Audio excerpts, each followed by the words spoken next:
Bismillahirrahmanirrahim. Innal hamdalillah nahmaduhu wa nasta'inuhu wa nastaghfiruh wa na'udzu billahi min shururi anfusina wa sayyiati a'malina. May yahdihillahu fala mudilla lahu wa may yudlil fala hadiya lahu. Wa asyhadu an la ilaha illallah wahdahu la syarika lah wa asyhadu anna Muhammadan 'abduhu wa rasuluh. Ya ayyuhalladzina amanu taqullaha haqqa tuqatih wa la tamutunna illa wa antum muslimun. Wa ba'd.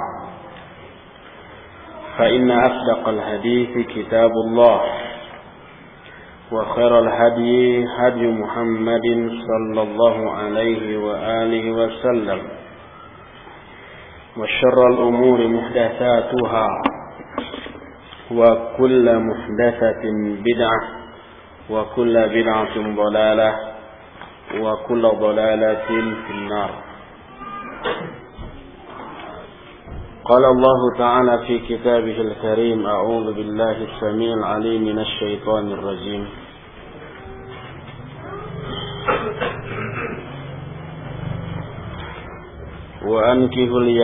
وأنكحوا الأيام منكم والصالحين من عبادكم وإمائكم إن يكونوا فقراء يغنيهم الله من فضله wallahu wasi'un alim. Hadirin ikhwati fillah, azakumullah.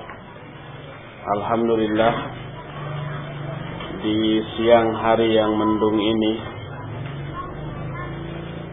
kita berkumpul di tempat ini untuk membedah sebuah buku yang kecil, tipis, yang berjudul Asli Nikahus Sholihat Samaruhu wa Atharuhu, atau terjemahannya Istri Sholihah Anugerah Terindah.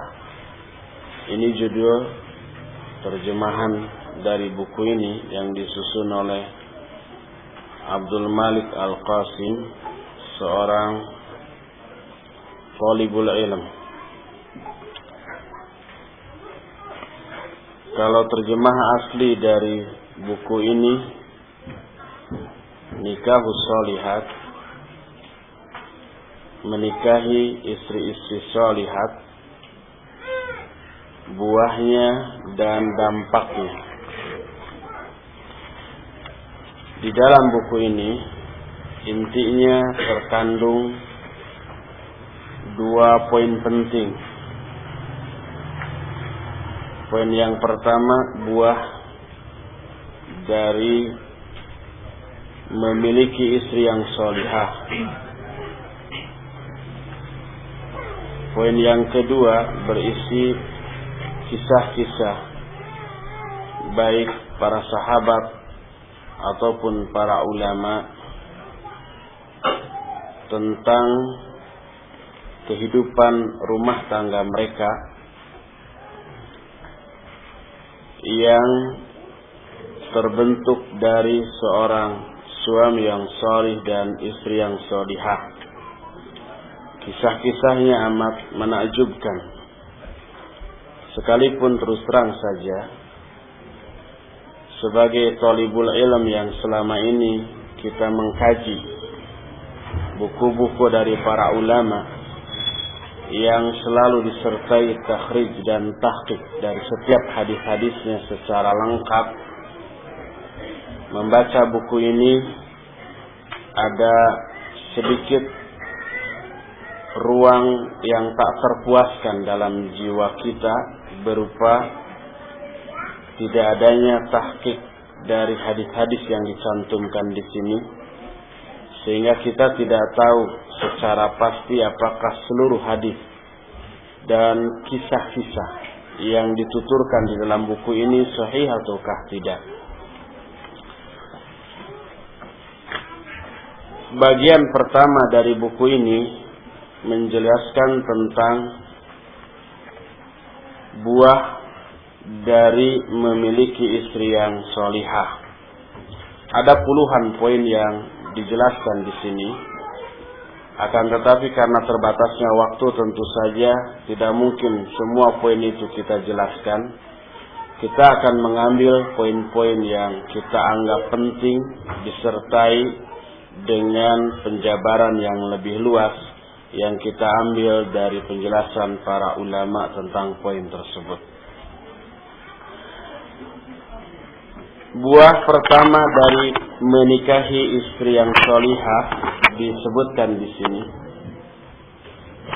bernilai taat kepada Rasul sallallahu alaihi wasallam, karena Nabi menganjurkan untuk menikah dengan sabdanya, ya ma'syarus sabab, man istata'a minkumul ba'ah falyatazawwaj fa innahu aghaddu lil basar wa ahsanul farj.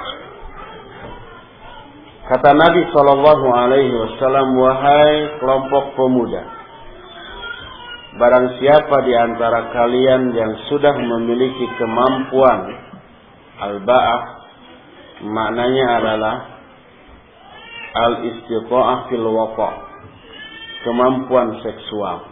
Itu intinya. Karena nikah itu sendiri makna asalnya adalah hubungan seksual. Ad-dhammu wa tadakhul, itu makna asal dari menikah. Siapa di antara kalian yang sudah memiliki kemampuan, maka hendaklah dia menikah.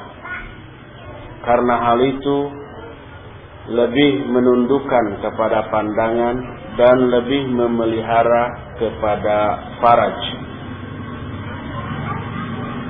Oleh karena itulah menikah berarti mentaati anjuran Rasul sallallahu alaihi wasallam, dan di dalamnya tentu saja terkandung pahala, kebaikan dan keuntungan yang amat sangat besar, menyangkut keuntungan lahir dan juga batin, menyangkut keuntungan dunia ataupun akhirat, menyangkut keuntungan dalam kehidupan pribadi ataupun kehidupan sosial.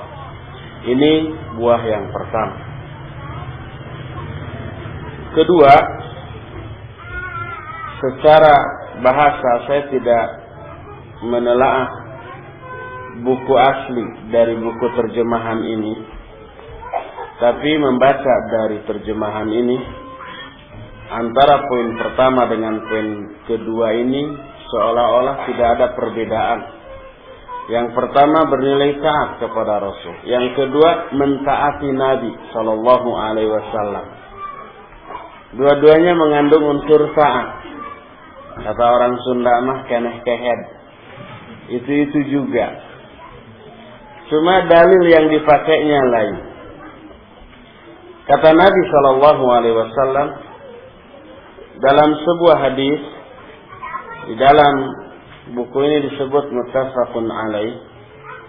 Syekh Muqbil bin Hadi Al-Wadi rahimahullah menyatakan hadis ini diriwayatkan oleh Imam Muslim. Terdapat dalam kitab Sahih Muslim hadisnya nomor 1086. Nabi alaihi salatu wassalam dari Abu Hurairah menyatakan, tunkahul mar'atu li arba'in, limaliha wa lihasabiha wa lijamaliha, fadfar bidati din taribat yadak. Kata Nabi SAW, umumnya wanita dinikahi karena 4 hal. Pertama karena harta, kedua karena kehormatan keluarga, ketiga karena kecantikan, dan keempat karena agama. Maka nikahilah karena agamanya, maka kamu akan beruntung. Kata Syekh Muqbil, makna hadis ini bahwa manusia terbagi ke dalam 4 kelompok ketika memilih calon pasangan hidup. Kelompok pertama ada orang yang menikahi wanita karena kekayaannya. Kelompok kedua ada juga yang menikahi wanita karena kehormatan. Ketiga ada juga yang menikahi wanita karena kecantikan. Dan yang keempat terakhir ada yang menikahi wanita karena agamanya. Adapun laki-laki yang menikahi wanita, memilih wanita karena hartanya yang tidak disertai dengan ketakwaan, dengan agama, dengan iman. Dia murni karena hartanya. Tak peduli dia bajret, bejat, tidak berakhlak, tidak memiliki ketakwaan. Yang penting kaya. Maka orang seperti ini, laki-laki seperti ini, kata Syekh Mukbil, dia menyatakan wa ayyakuna zawjuha 'abdan laha. Laki-laki ini akan menjadi hamba, akan menjadi pengabdi bagi istrinya yang kaya. Ada istilah khusus dalam bahasa Sunda, namanya atau istilahnya nyalindung kagelung. Itu tidak ada terjemahan. Nyalindung kagelung adalah istilah yang ditujukan kepada laki-laki yang menikahi wanita yang kaya atau yang berkuasa. Kemudian dia menitipkan hidupnya kepada istrinya yang kaya raya tersebut. Gelung adalah simbol dari wanita. Nyalindung kagelung ya berlindung, menitipkan diri di bawah kekuasaan seorang wanita. Akibatnya kehidupan rumah tangganya akan bertolak belakang dengan konsep Al-Quran yang menyatakan ar-rijalu qawwamuna 'alan nisa. Laki-laki itu pemimpin bagi wanita. Tapi kalau seorang laki-laki menikahi wanita karena kekayaannya, dia akan berada di bawah kekuasaan istrinya. Istrinya lah yang akan menjadi orang yang lebih berkuasa. Tuh tunjuk kata lakinya. Tuh kamu lakukan itu, lakukan ini dan seterusnya. Dan si suami tidak memiliki keberanian, tidak memiliki mental untuk menyuruh sang istri, karena dia selama ini dihidupi oleh istri. Maka seorang laki-laki yang menikahi wanita karena hartanya, dia akan hina dalam kehidupan rumah tangga yang dikelolanya. Demikian juga seorang laki-laki yang menikahi wanita karena kecantikannya, tapi kecantikan yang tidak disertai dengan ketakwaan. Murni karena cantiknya, walaupun bejat si wanita tersebut. Nggak apa-apa bejat, yang penting cantik. Maka wanita yang seperti itu pun akan menjadi penguasa bagi suaminya. Demikian juga laki-laki yang menikahi wanita karena kehormatan. Tapi semua penjelasan itu, kata Syekh Mukbil, walaysa makna hadza ayyu'rid ar-rajulu an dzatil mali wal jamal wal hasan. Penjelasan itu tidaklah berarti bahwa seorang laki-laki tidak boleh menikahi wanita yang cantik, yang kaya, yang terhormat. Bukan berarti begitu. Tetapi maksudnya adalah jangan sampai laki-laki itu memilih calon pasangan hidupnya karena hal itu semata-mata tanpa memperhatikan aspek agamanya, aspek akhlaknya, aspek ketakwaan. Lalu beliau menyatakan, amma in tawaffara dzalika ma'ad-din fa huwa hasan. Tapi andai semuanya itu terpenuhi dalam diri seorang wanita, ditambah wanita itu berakhlak, beragama, bertakwa, beriman, ya iman, ya cantik, ya kaya, ya terhormat, maka itu yang lebih bagus. Ada nggak ya yang seperti itu? Kalau ada, beruntung sekali laki-laki yang memperoleh seperti itu. Yang dimaksud zatuddin, wanita yang memiliki agama, maksudnya hiya sahibatut taqwa, tuhafidhu ala ma aujabahu Allah 'alaiha wa tajtanibu nawahih. Yang dimaksud wanita yang memiliki agama artinya memiliki kadar ketakwaan yang tinggi, memelihara apa saja yang Allah wajibkan kepadanya dan menjauhi semua yang dilarangnya. Allah menyatakan dalam Al-Quran surah An-Nisa ayat 34, "Fas-salihatu qanitatun hafizatun lil ghaib bima hafizallah." Wanita-wanita yang salihah adalah yang qanitat, yang kata Al-Imam Ibnu Katsir rahimahullahu ta'ala, qanitat itu al-muti'at lillah wa lirasulih wa li zawjiha. Qanitat adalah wanita-wanita yang taat kepada Allah, kepada Rasul dan kepada suaminya.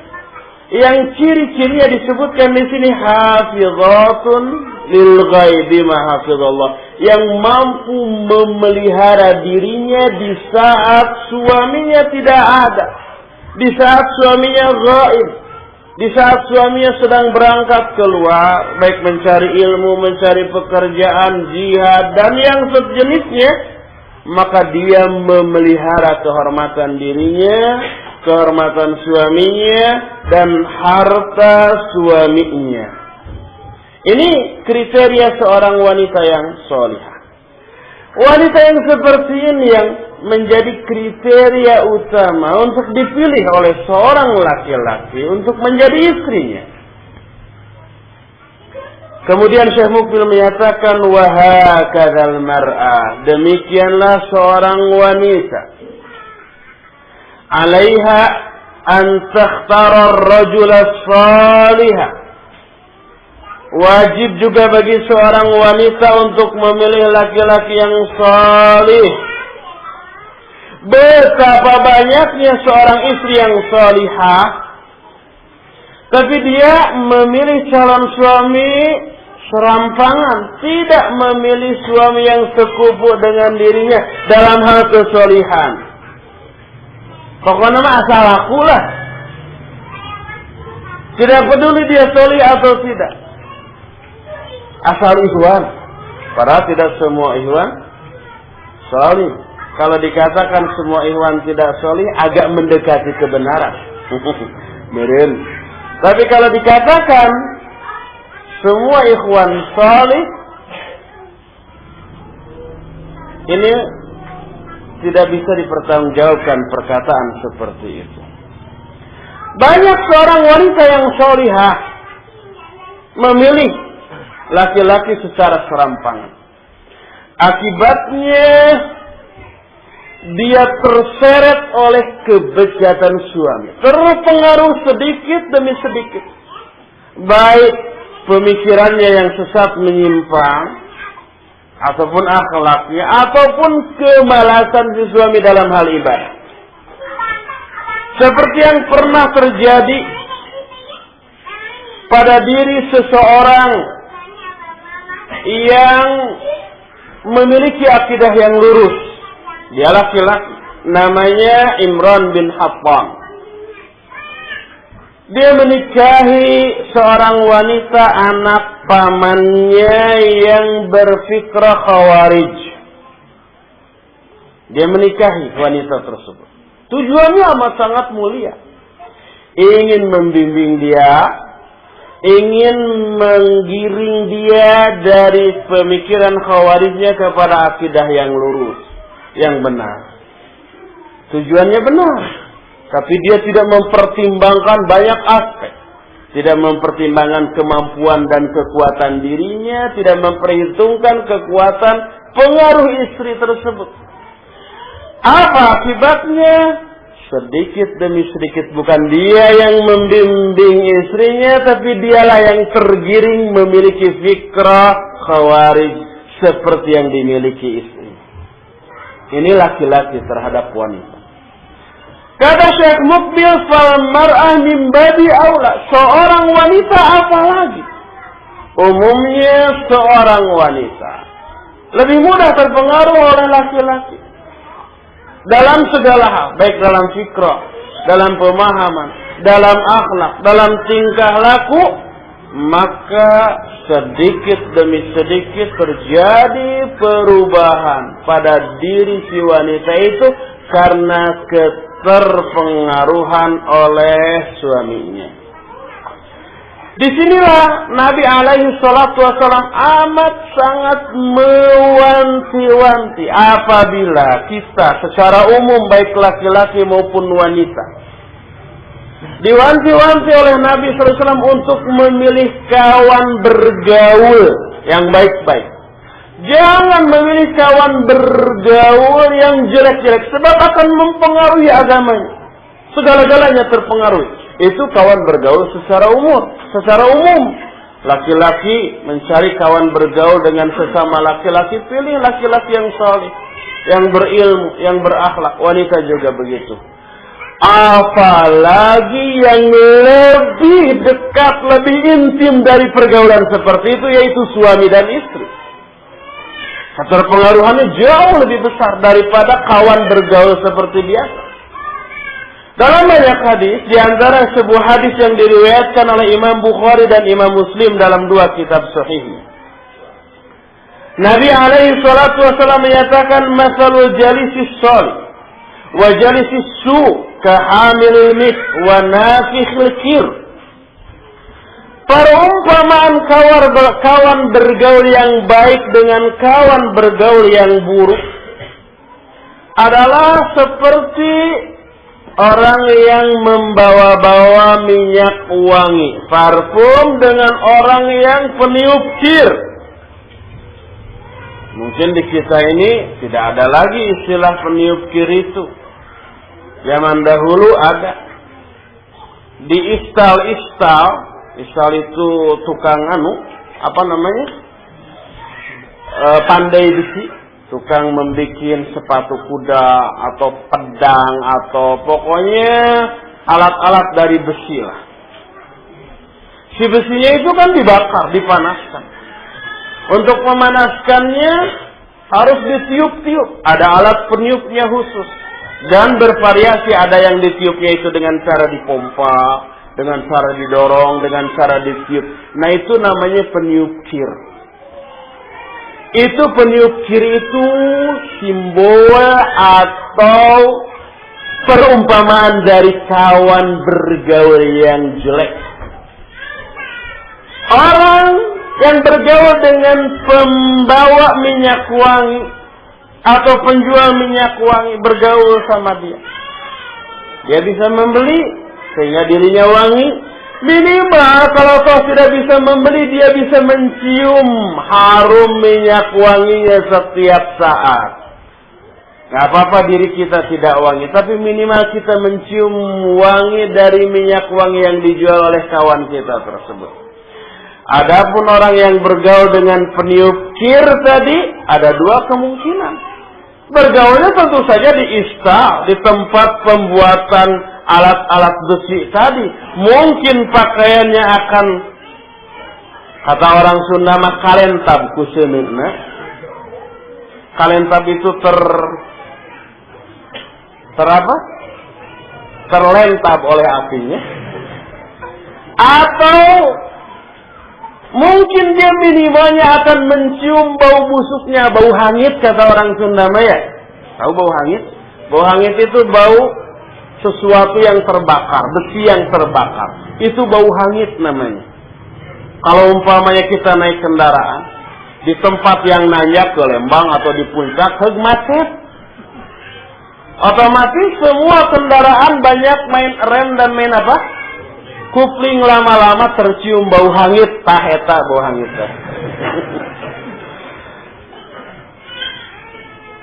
Dalam hadis lain yang diriwayatkan oleh Imam Abu Dawud dengan sanad yang hasan, Nabi alaihi salatu wasallam menyatakan, ar-rajulu ala dini khalili falyanzur ahadukum may yukhalil. Seseorang agamanya akan sangat bergantung pada agama kawannya.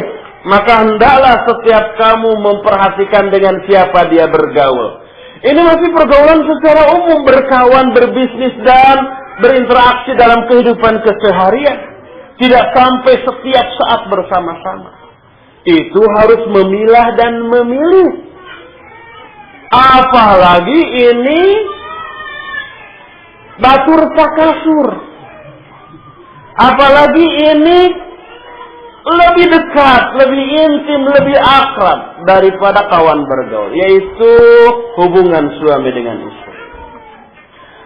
Allah Subhanahu wa ta'ala sendiri di dalam Al-Quran sudah memberikan gambaran betapa besar pengaruh kawan bergaul bagi kita di akhirat nanti. Surah As-Saffat ayat 50 sampai ayat 55. Allah menyatakan fa'aqbala ba'duhum 'ala ba'din yatasaalun. Qala qailun minhum inni kana li qarin yaqulu a'innaka laminal musaddiqin a'idza mitna wa kunna turaban wa idhaman a'inna lamadinun qala hal antum mutalli'un fattala'a fara'ahu fi su'il jahim. Kata Allah dalam surah As-Saffat ayat 50 sampai 55. Lalu para penghuni surga itu satu sama lain saling berhadap-hadapan dan saling bertanya-tanya.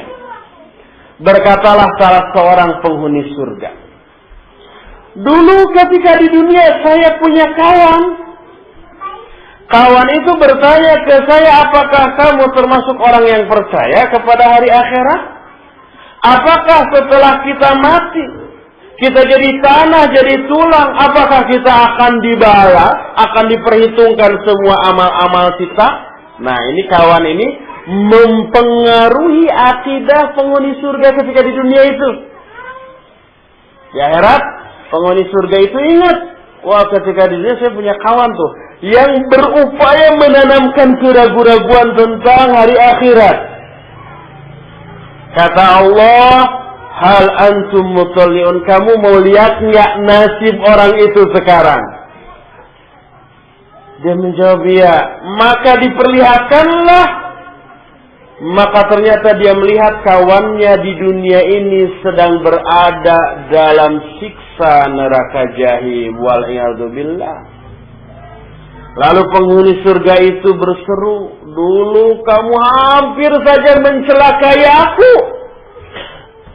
Hampir terpengaruh tuh oleh syubhat yang dimiliki oleh kawan bergaulnya ketika di dunia. Tapi Allah menyelamatkan aku. Apa yang dibeberkan oleh Allah di dalam ayat tadi? Contoh dari orang yang selamat dari pengaruh kawan bergaulnya. Karena diselamatkan oleh Allah Subhanahu wa ta'ala. Dalam surah Fussilat ayat 25. Allah pun menjelaskan, wa qadayna lahum qurana fazayyanu lahum ma baina aydihim wa ma khalfahum wa haqqa 'alaihimul qawlu fi umamin qad khalat min qablihim minal jinni wal insi innahum kanu khasirin. Kata Allah, kami telah tetapkan bagi mereka kroni. Kroni itu dari bahasa Arab. Korin jamaknya kurona, bahasa Indonesianya kroni. Kawan-kawan. Kami tetapkan bagi mereka kawan-kawan bergaul. Lalu kawan-kawan bergaul itu fazayyana lahum ma baina aydihim wa ma khalfahum.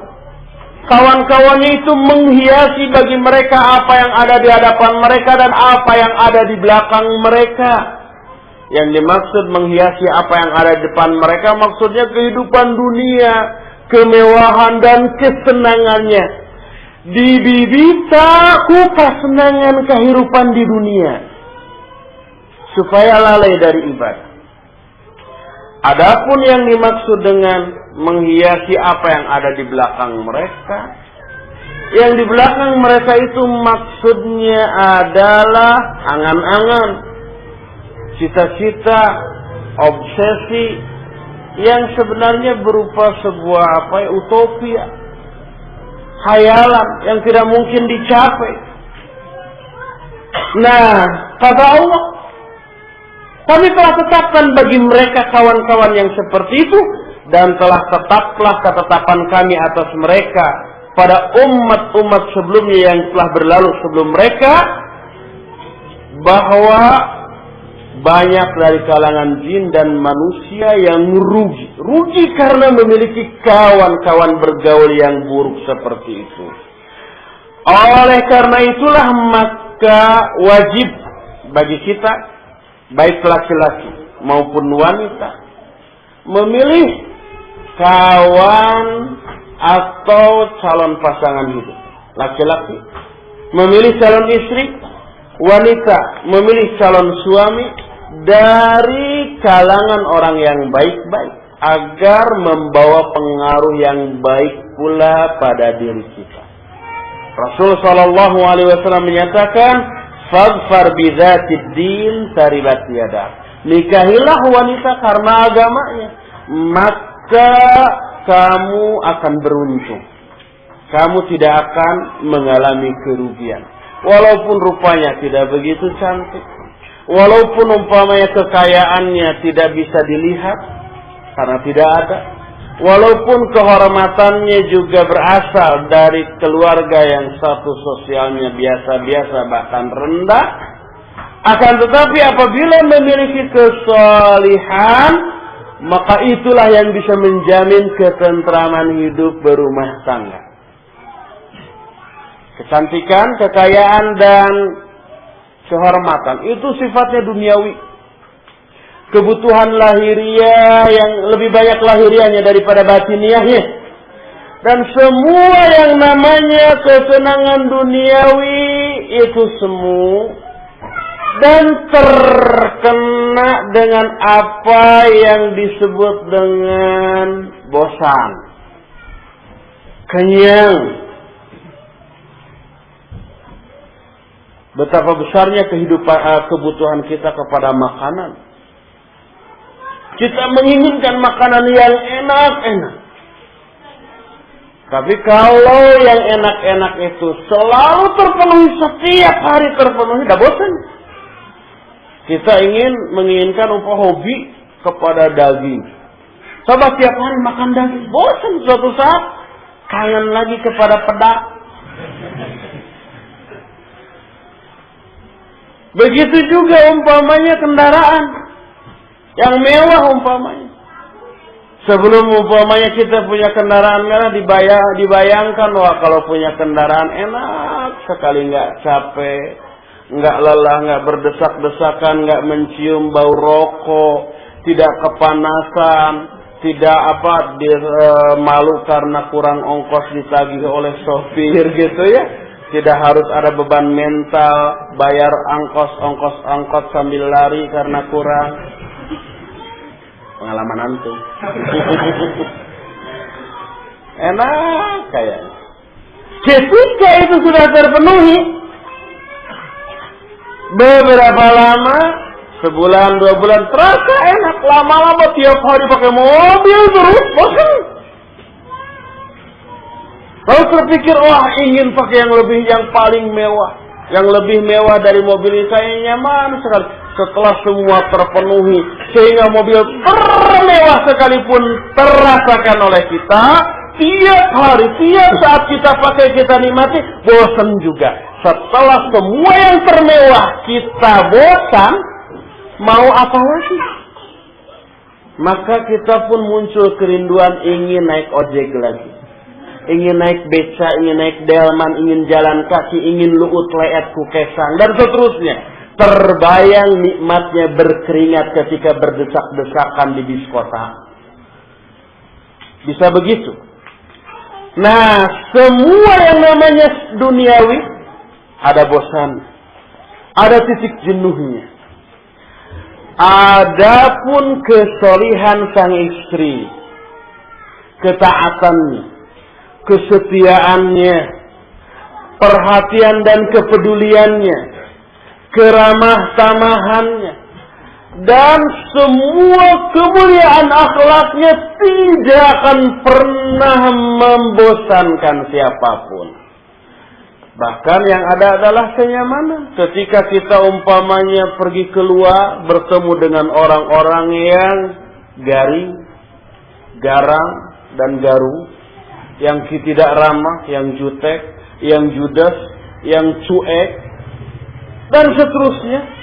Begitu sudah di luar menghadapi orang-orang kayak gitu, begitu lari pulang ke dalam rumah, melihat senyum sang istri yang ramah, yang peduli, yang memberikan perhatian yang full, yang memberikan kenyamanan jauh melebihi kenyamanan yang kita dapatkan dimanapun.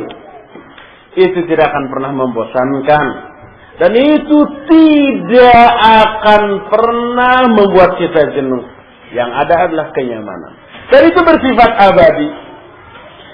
Setelah kita merasakan kenikmatan, kenyamanan, menerima perlakuan dan pelayanan istri yang salihah, muncul rasa simpati, rasa suka, rasa senang, maka semua pandangan kita kepada istri yang dilandasi dengan rasa suka, simpati, dan kenyamanan akan menghiasi fisik si istri dalam pandangan kita sehingga kelihatan cantik, kelihatan manis.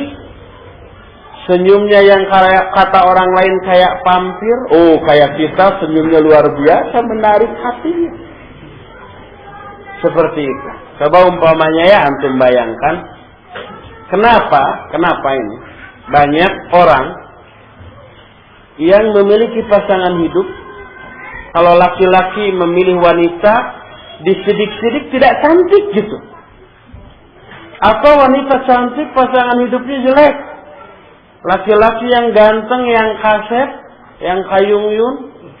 Tapi istrinya kok tidak cantik amat. Kenapa bisa begitu? Kenapa bisa jatuh cinta kepada wanita yang tidak cantik? Itu disebabkan karena akhlak, karakter, perilaku dari orang yang dipilihnya. Coba aja umpamanya kita sehari-hari bertemu dengan banyak orang secara rutin. Umpamanya ketika kita sekolah di SD SMP nggak perlu dihitung lah, karena itu masih blow on kitanya. Mulai masuk SMA, sudah mulai agak jejeg nih. Kita bertemu setiap hari dengan kawan-kawan, lawan jenis kita. Ada begitu pertama kali kita bertemu dengan kawan wanita, ada seorang yang wajahnya cantik. Mulailah tertarik. Tapi karena setiap hari ketemu, lihat akhlak dan sifat dia, kita sebelin. Pelajarannya bodoh umpamanya. Terus centil, genit, ganjen. Sehingga yang tadinya suka karena kecantikannya itu tertutup, terhapus, terpulangi oleh kejelekan akhlaknya. Jadi kita tidak suka. Setelah timbul ketidaksukaan itu, melihat wajahnya jadi butut. Jadi gopet. Jadi tidak cantik lagi. Sebaliknya, ada teman wanita kita. Begitu pertama bertemu, jelek banget. Apa ada orang yang mau ya sama dia gitu. Tapi setiap hari bertemu, akhlaknya, karakternya, sifatnya kelihatan. Dia pandai, dia pendiam, dia anggun, dia tidak banyak cincong, dia tidak banyak berbicara, tidak banyak tingkah. Tingkah lakunya begitu menarik perhatian. Lama-lama kita suka, kita senang, kita beri perhatian. Setelah ada rasa suka, rasa senang dipandang, wah manis banget dia. Yang tadinya butut, gopet, goreng patut, dan seterusnya. Ternyata jadi cantik karena apanya? Karena kemuliaan akhlaknya.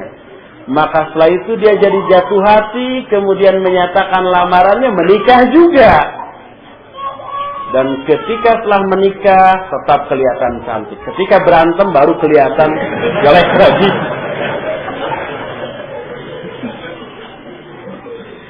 Ini poin yang kedua, bahwa wanita umumnya dinikahi karena 4 alasan. Umumnya. Dan alasan terbaik untuk menikahi seorang wanita adalah karena agamanya. Karena akhlaknya, bukan karena yang lain-lainnya. Ketiga, poin ketiga yang ditulis oleh Abdul Malik Qasim, menjauhkan prasangka orang bahwa dia ini lemah syahwat, atau bahasa Inggrisnya impotent.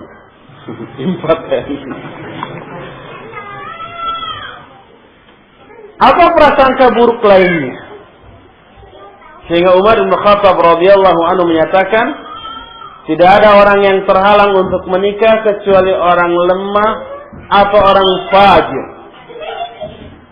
Umumnya ya, ada aja komentar seperti itu. Ketika ada seseorang membujang terus.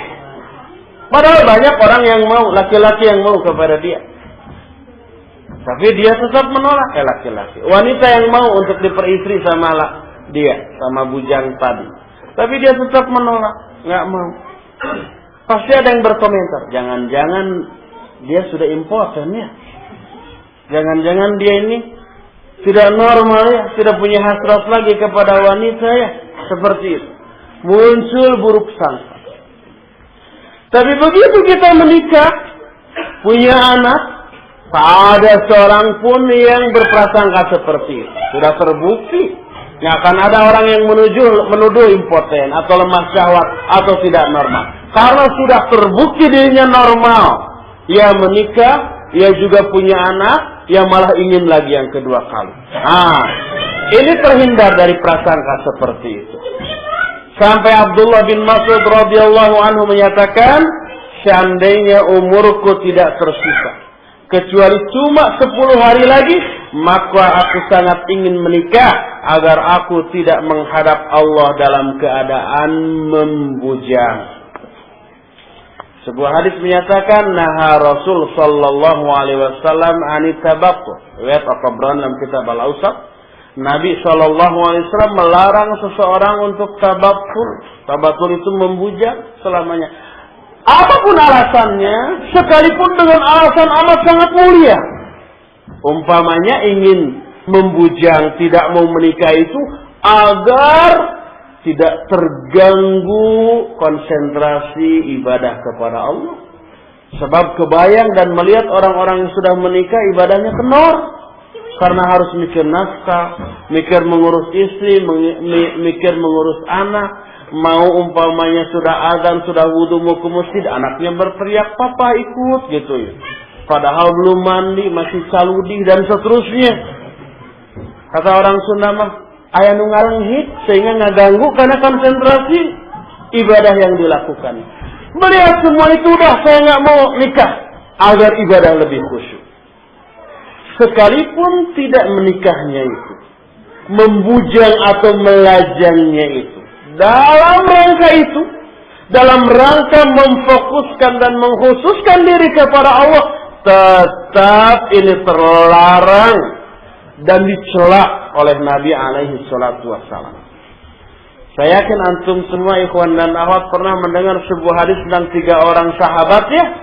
Saking ingin khusyuknya, ingin konsentrasi full untuk ibadah kepada Allah, ada yang menyatakan saya akan sholat terus, tahajud, tidak akan tidur-tidur. Yang kedua, saya saum terus, nggak buka-buka. Yang ketiga, saya akan menikah selama-lamanya. Ketika sampai ini kepada Nabi Sallallahu Alaihi Wasallam dicela, kaliankah yang berkata begini?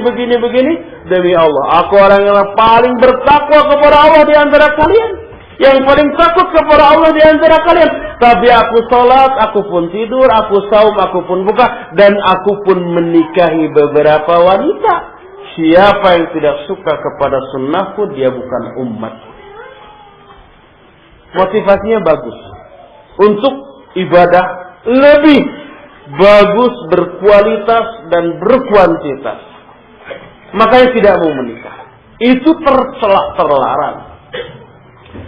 Apalagi kalau alasan membujang melajangnya bukan karena itu.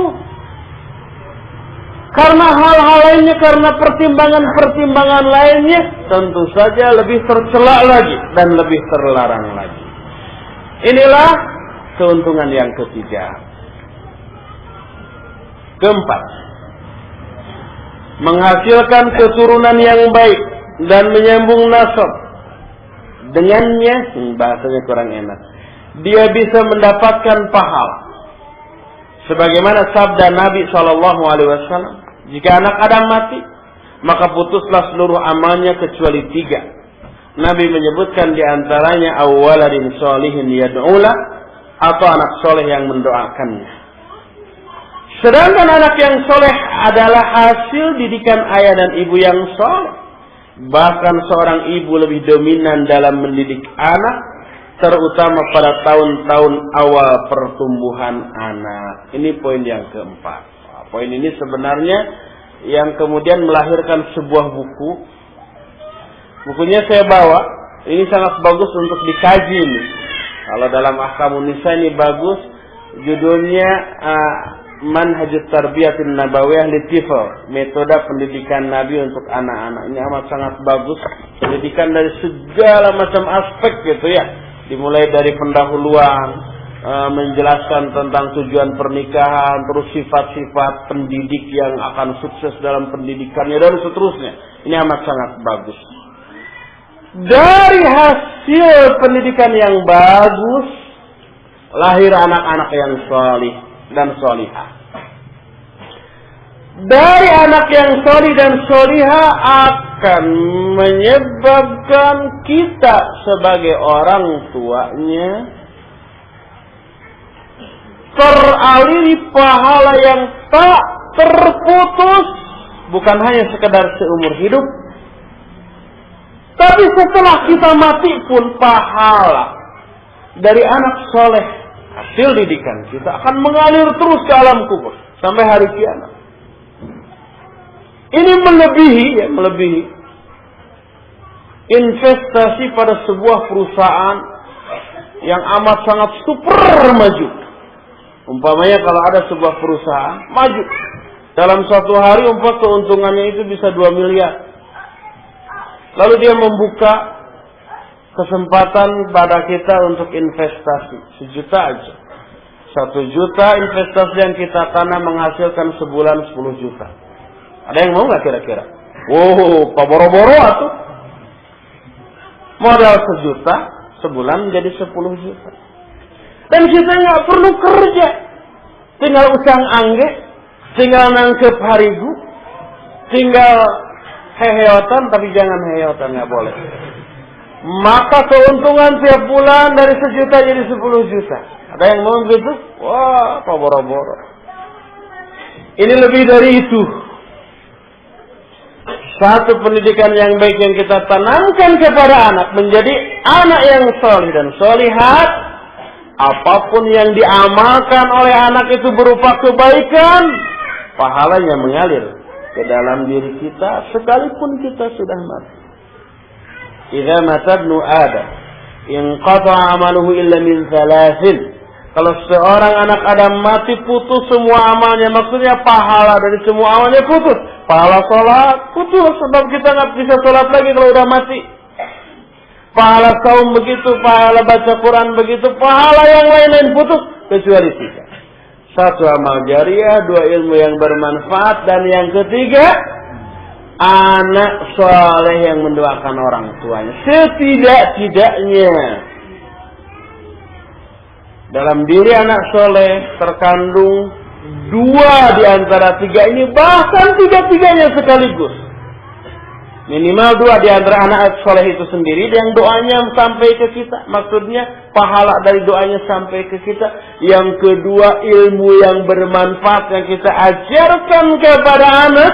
Setiap kali si anak yang kita didik tersebut mengamalkan ilmu dari kita, si anak itu memperoleh pahala dari amalan itu. Kita pun yang mendidiknya, yang mengajarnya, memperoleh pahala dari amalan anak kita. Sampai kita mati, anaknya terus beramal. Setiap kali beramal kita kebagian pahala. Kalau anak kita mengajarkan lagi ilmu yang dipelajari dari kita kepada muridnya, anak kita jadi hebat, punya 1000 murid. Setiap 1000 murid mengamalkan ilmu yang bersumber dari kita yang diajarkan oleh anak kita, setiap itu pula kita memperoleh pahala dari 1000 amalan anak-anak murid anak kita itu. Wah, ini investasi yang luar biasa besar dan menguntungkannya di akhirat nanti. Oleh karena itulah, maka memiliki anak yang saleh adalah sebuah kebanggaan, sebuah investasi yang amat sangat menguntungkan. Dan anak soleh tidak mungkin lahir dari seorang pendidik yang bejat. Anak soleh tidak akan mungkin lahir, muncul dari seorang pembina dan pendidik yang tidak soleh. Coba lihat, kebanyakan ibu-ibu ketika mendidik anaknya sejak mulai buayan, bukan diajari lafaz Allah, zikir, bacaan Quran dan yang sejenisnya, tapi diajari apa? Nyanyi. Pas ketika akan mependek, kata orang sedang menidurkan anak, si anak itu dihantar dengan nyanyian. Lahirlah lagu dengan judul Nina Bobo. Ketika si anak susah makan ketika pada masanya makan. Umumnya anak-anak susah makan. Sehingga si ibu harus memiliki cara yang gitu agar si anak mau makan. Caranya dengan banyak hal. Banyak di antara ibu-ibu yang menerapkan taktik dengan nyanyian. Gimana aja caranya? Pokoknya asal akhirnya dengan hak masuk aja kepada mulut si anak. Dan si anak suka dan senang dengan hal itu. Akhirnya si anak tumbuh, berkembang, membesar dengan disertai atau membawa sifat suka kepada nyanyian. Kalau sudah suka kepada nyanyian, maka dia tidak akan suka lagi kepada bacaan Al-Quran. Mungkin obsesinya nanti jadi penyanyi. Mungkin obsesinya nanti dia jadi artis. Mungkin obsesinya dia jadi orang yang seperti itu. Akhirnya bejatlah anak itu. Ini karena ketidakbenaran si ibu. Jadi anak yang saleh tidak mungkin lahir dari seorang ibu yang tidak saleh. Disinilah kita memandang pentingnya memiliki istri yang salihah. Karena istri yang salihah memiliki pengaruh yang besar untuk bisa mendidik anak-anak kita menjadi anak-anak yang saleh. Setiap kali akan melakukan apapun, si ibu menekankan, berdoa dulu. Ketika akan makan, bismillah dulu. Sebelum dia mengucapkan bismillah, tidak dulu. Bismillah sayang, bismillah. Bismillah. Setelah makan, ayo berdoa, dibimbing. Sehingga si anak terbiasa. Ketika mau ke WC, jangan lu masuk. Doa dulu. Apa doanya coba? Diajarkan dulu. Setelah bisa, dibacakan. Baru masuk. Ketika di dalam WC, si anak yang bawel mau bertanya, Umi, ini apa dan itu apa? Dalam WC nggak boleh ngomong, nanti di luar nanya ya. Jempek dia. Ketika keluar, jangan dulu keluar. Langkah mana yang kaki yang mana keluar? Oh ini dulu. Doanya apa? Oh ini dulu. Dibiasakan, itu adalah hal sehari-hari begitu. Sehingga begitu si anak lepas dari ibunya, baik dia sekolah atau kemana saja, terus di sekolahnya ke WC, dia nggak perlu lagi bimbingan ibunya untuk berdoa masuk WC, melangkahkan kaki yang mana ketika akan masuk, dan apa yang harus dia lakukan ketika di WC. Ketika pas cingogo mau BAK umpamanya atau BAB, menghadapnya ke arah atau membelakangi kiblat, kita beritahu menghadapnya ke arah sana, jangan menghadap atau membelakangi kiblat. Itu ditanamkan sehari-hari seperti itu. Sehingga si anak terbiasa mengamalkan sunnah sejak kecil. Dan ingat, setiap kali pengamalan sunnah, baik amalan ataupun perbuatan ataupun lisan, baik berupa doa ataupun amalan-amalan perbuatan, akan menanamkan ketentraman dalam jiwa kita yang ketika kita terburu-buru, tergesa-gesa, sehingga tidak sempat mengamalkan doa tertentu setelah melakukan perbuatan tertentu, ada sesuatu yang kurang dalam jiwa ini. Sehingga dia merasa berhutang. Oh, belum berdoa tadi, belum setelah makan tadi saya lupa berdoa karena pas mau berdoa ada teman ngajak ngobrol, belum berdoa. Akhirnya berdoa lagi dan seterusnya. Ingat bahwa anak yang soleh hanya akan lahir dari seorang ibu yang salihah. Disinilah kita melihat betapa amat sangat pentingnya memiliki istri yang salihah untuk menjamin solihnya anak-anak kita kelak di tangan istri kita. Kalau kita ambil sembarangan, ya pokoknya lah asal cantik aja, nanti kita bina, saya bina aja. Dikiranya gampang membina istri. Jangankan membina ya, istri yang sudah jadi. Maksudnya jadi dalam tanda petik, memang dari dulu juga sudah jadi istri. Maksudnya sudah terbina, sudah solihah, sudah terbiasa. Jangankan sholat fardu yang sunnah juga, baca Al-Qurannya juga, sudah rutin hafalannya juga banyak, doa-doa harian dan seterusnya sudah jadilah. Kita pilih istri kita yang seperti itu. Setelah menikah, banyaknya kesibukan ngurus rumah tangga, ngurus anak, bersosial dengan masyarakat, berinteraksi dengan masyarakat, dan seterusnya, yang sudah ada juga amat sangat sulit untuk mempertahankan. Kita aja, ikhwan-ikhwannya, yang sekarang sudah menikah, dulu ketika bujang, Quran itu hafal sekian juz. Saum itu bukan Senin Kamis lagi, tapi umpamanya saum Daud. Salat malam setiap hari, setiap malam dia lakukan. Kalau sehari saja kayaknya aib tuh. Setiap hari, setiap beres ba'da salat, baca Al-Quran minimal sekian menit sehingga sehari itu sejuz terus. Ketika itu kita memiliki banyak waktu luang dan tidak terlalu banyak pikiran.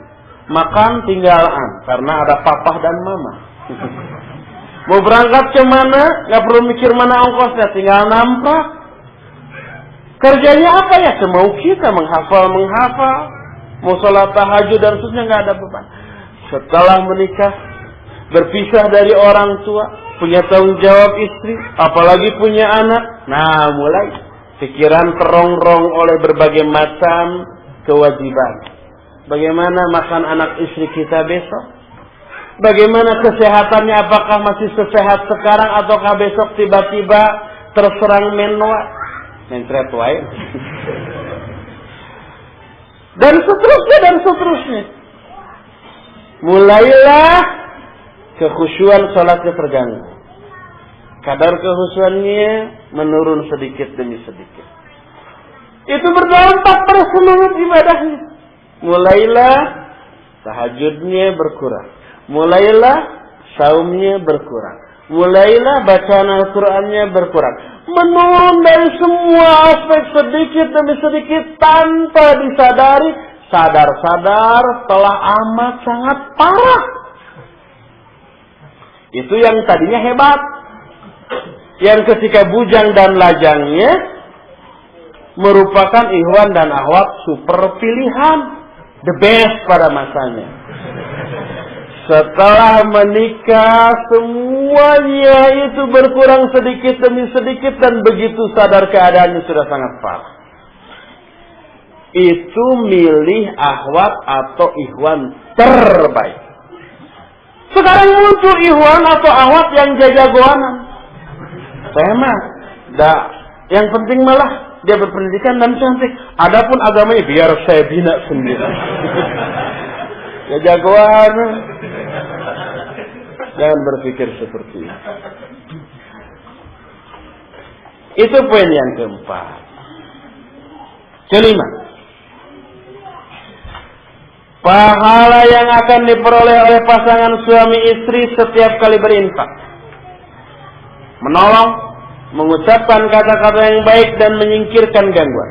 Seperti yang disabdakan Nabi alaihi salatu wassalam, "Ma kasabar rajulu kasban atyaba min amali yadi Wa man faqar rajulu 'ala nafsihi wa ahli wa waladihi wa khadimihi fa huwa lahu shadaqah. Kata Nabi sallallahu alaihi wasallam, tidaklah seorang laki-laki melakukan satu pekerjaan yang lebih baik daripada amalan atau pekerjaan dari tangannya sendiri. Dan tidaklah dan apa saja yang diinfakkan oleh seorang laki-laki baik untuk dirinya, untuk keluarganya, untuk anaknya, untuk pembantunya, maka itu dihitung sedekah. Ketika kita sedang santai, torojol anak kita, Abi minta jajan tuh ada tukang es, kasih sini cepek, kasih cepek sama kita. Itu sedekah loh. Ketika umpamanya kita sedang baca buku atau apa, torojol istri kita, Abi itu ada tukang bakso, minta seceng, dikasih oleh kita seceng. Itu infak atau sedekah, sebab lapar dari tadi belum makan umpamanya. Apa saja yang kita nafkahkan untuk istri, untuk anak, untuk pembantu, itu dihitung sebagai satu sedekah. Tapi ini ingat tidak boleh jadi dalil untuk pelit kepada orang lain. Mana infaknya sedekah? Wah, saya sudah setiap hari infak sedekah ke istri saya, anak saya. Bahkan hadis menyatakan sedekah yang paling baik adalah kepada keluarganya, kepada istrinya. Dan saya ingin sedekah terbaik. Pelit itu mas. Betul itu terbaik, tapi tidak berarti itu jadi penghalang kita untuk sedekah ke yang lain, untuk infak kepada yang lain, sama sekali. Sebuah hadis yang diriwayatkan Imam At-Tirmidzi menyatakan la ya'kulu ta'amaka illa taqiyun. Kata Nabi SAW, tidak ada yang tidak layak, tidak boleh ada yang memakan makananmu kecuali orang yang bertakwa. Ini umum, tapi tercakup atau include di dalamnya, termasuk di dalamnya istri dan anak-anak kita. Salah satu alasannya Syekh Muhammad Shalih Al-Utsaimin rahimahullah dalam kitab Syarah Riyadhus Shalihin menjelaskan, kenapa jangan sampai ada yang memakan makanan kita kecuali orang yang bertakwa?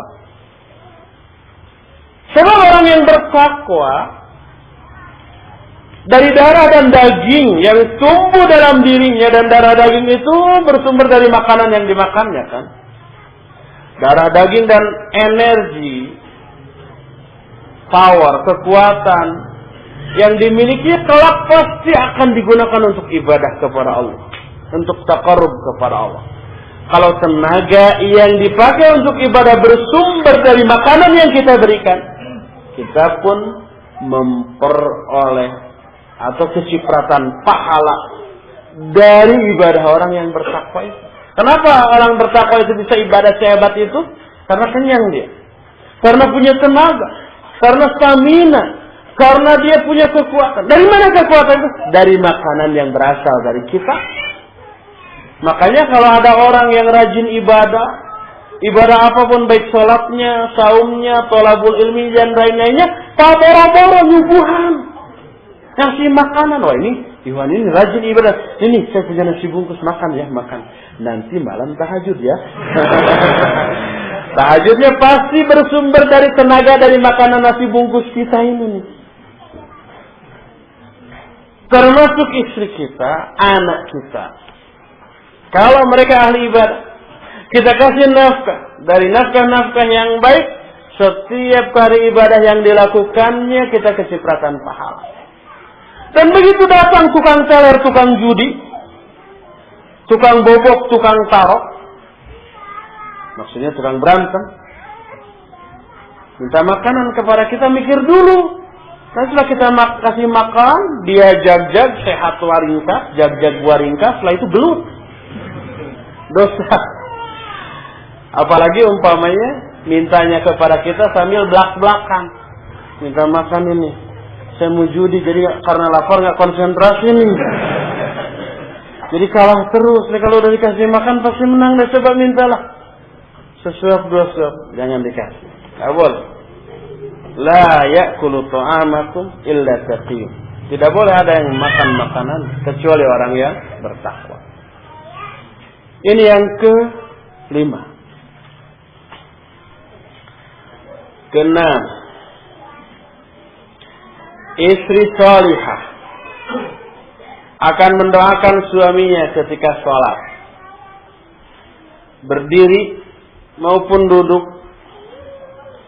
Dia juga akan mengucapkan terima kasih atas usahamu, atas nafkah yang telah engkau berikan kepadanya dan kepadamu, dan kebaikanmu.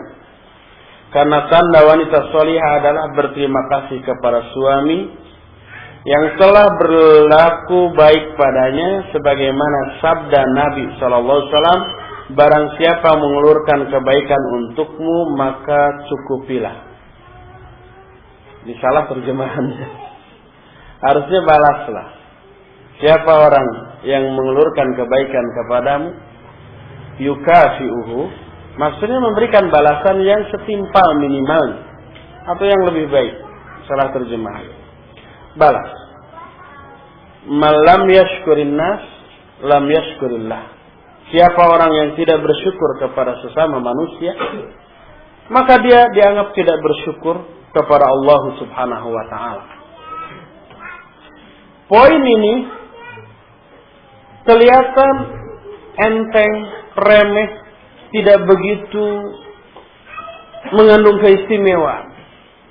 Tapi apabila kita memperpanjang pembicaraan tentang masalah ini, baru terlihat betapa istimewanya, betapa hebatnya, dan betapa menguntungkannya poin ini. Keistimewaan poin ini, pertama, seringkali kita memiliki banyak kebutuhan lahir batin atau dunia ataupun akhirat. Untuk meraih kebutuhan atau apa yang kita inginkan itu, kita berusaha secara lahiriah dan juga berdoa.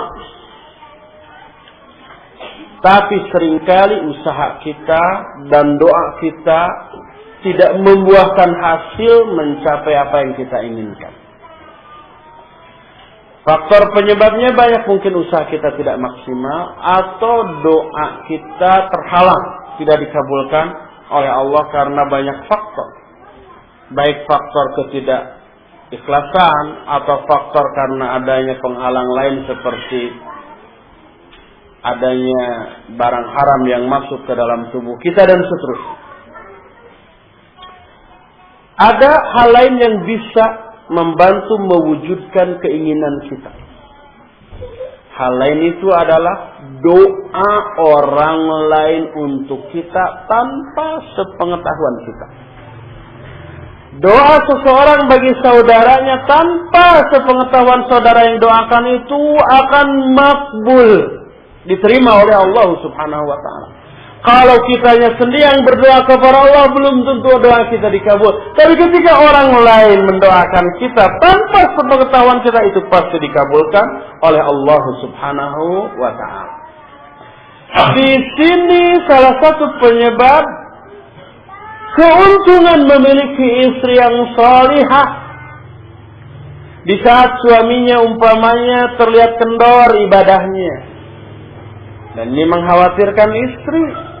Kendornya ibadah berdampak pada aspek lain. Kendornya ibadah menunjukkan hawa nafsunya gede itu. Dan kalau hawa nafsunya gede, dorongan untuk bermaksiat besar.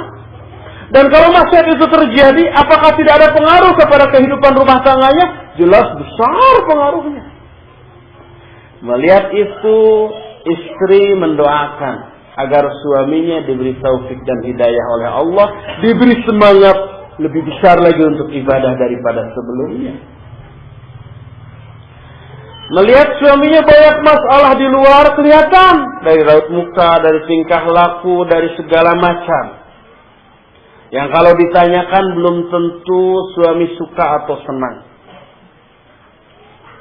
Salah satu caranya si istri berdoa agar Allah memberikan jalan keluar bagi suami, Kalau suami itu sendiri berdoa untuk dirinya, belum tentu dikabulkan. Ya Allah, berikan saya jalan keluar dari masalah yang menghimpit saya. Belum tentu diterima, belum tentu dikabul.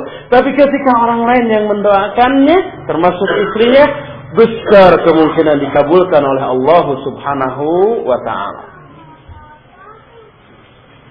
Jadi doa seorang istri yang solehah bagi suaminya memiliki pengaruh besar bagi kenyamanan, ketentraman, dan kebahagiaan rumah tangga mereka. Satu aja ada yang tertimpa masalah, goncang kan kehidupan rumah tangga ini kan. Ibarat mesin dalam sebuah kendaraan, pesawat, ataupun kapal laut, itu saling mendukung satu sama lain. Dalam kendaraan antara gas, kopling, rem, ban, mesin, segala macam, AC, itu keutuhan seluruh komponen itu memberikan dampak nyamannya para pengguna kendaraan. Satu aja tidak, lagi enak-enak, beletuk, bannya bitu, langsung gejlek. Sudah nggak bisa jalan. Atau lagi ngebut terus, pas di rem blong, malah lebih bahaya. Remnya pakem, tapi gasnya nggak adaan, nggak maju lagi. Semuanya sinergi itu. Satu terganggu semuanya. Begitu juga dalam kehidupan rumah tangga. Salah seorang anggota keluarga tertimpa masalah, terganggu ini keutuhan atau kenyamanan kehidupan seluruh anggota rumah tangga itu.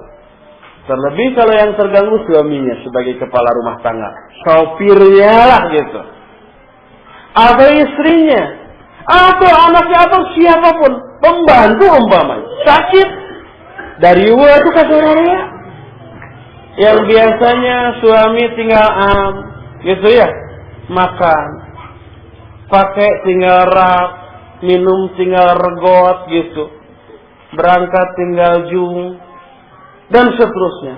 Tapi begitu pembantu sakit, makan belum tentu tepat pada waktunya. Pas mau pakai baju, belum disetrika gitu. Pas mau berangkat, terlambat lagi, cium semuanya. Satu aja anggota keluarga terganggu akan memberikan masalah kepada seluruh anggota keluarga itu.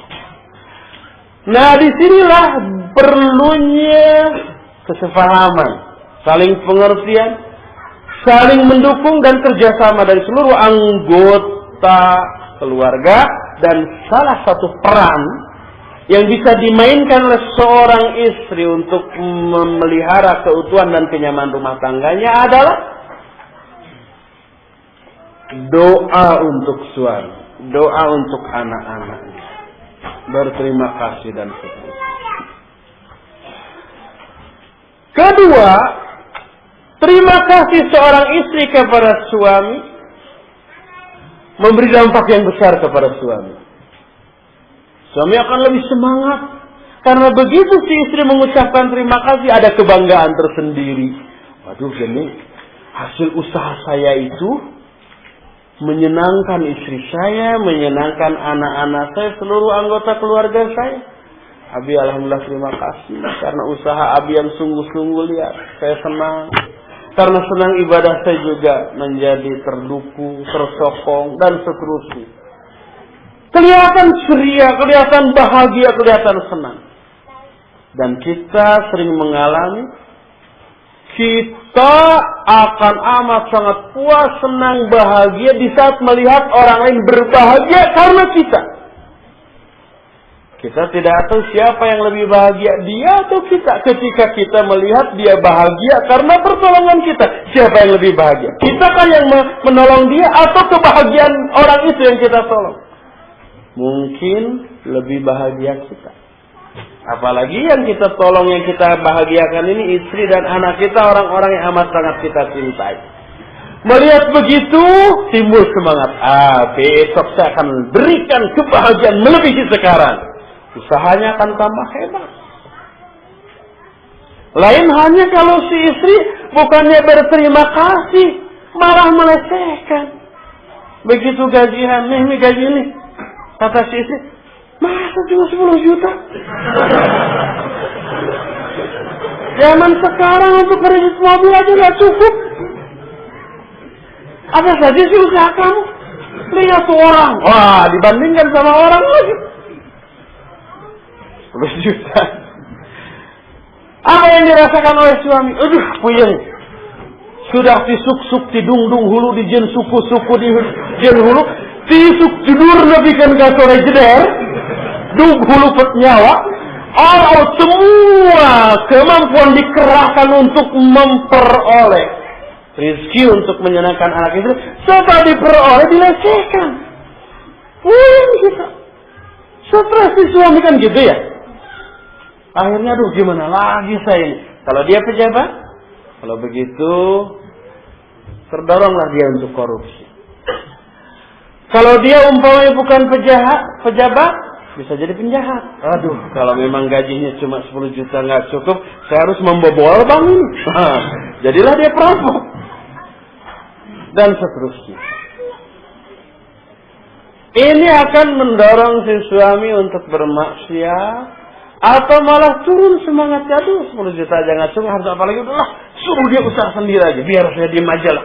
Percuma saya berusaha maksimal, tapi kerja yang saya lakukan itu dilecehkan juga. Jadi, terima kasih seorang istri baik secara lisan ataupun secara perbuatan, berupa perbuatan. Memberikan dorongan yang besar, ketentraman, kenyamanan, dan kebahagiaan. Berbeda antara seorang suami ketika berangkat diantar oleh istri sampai ke pintu, malah sampai ke halaman, diiringi doa. Abi, sehat ya, yang selamat, berdoa selalu, didoakan suami sing hasil gitu. Asal tong nyari akhlak.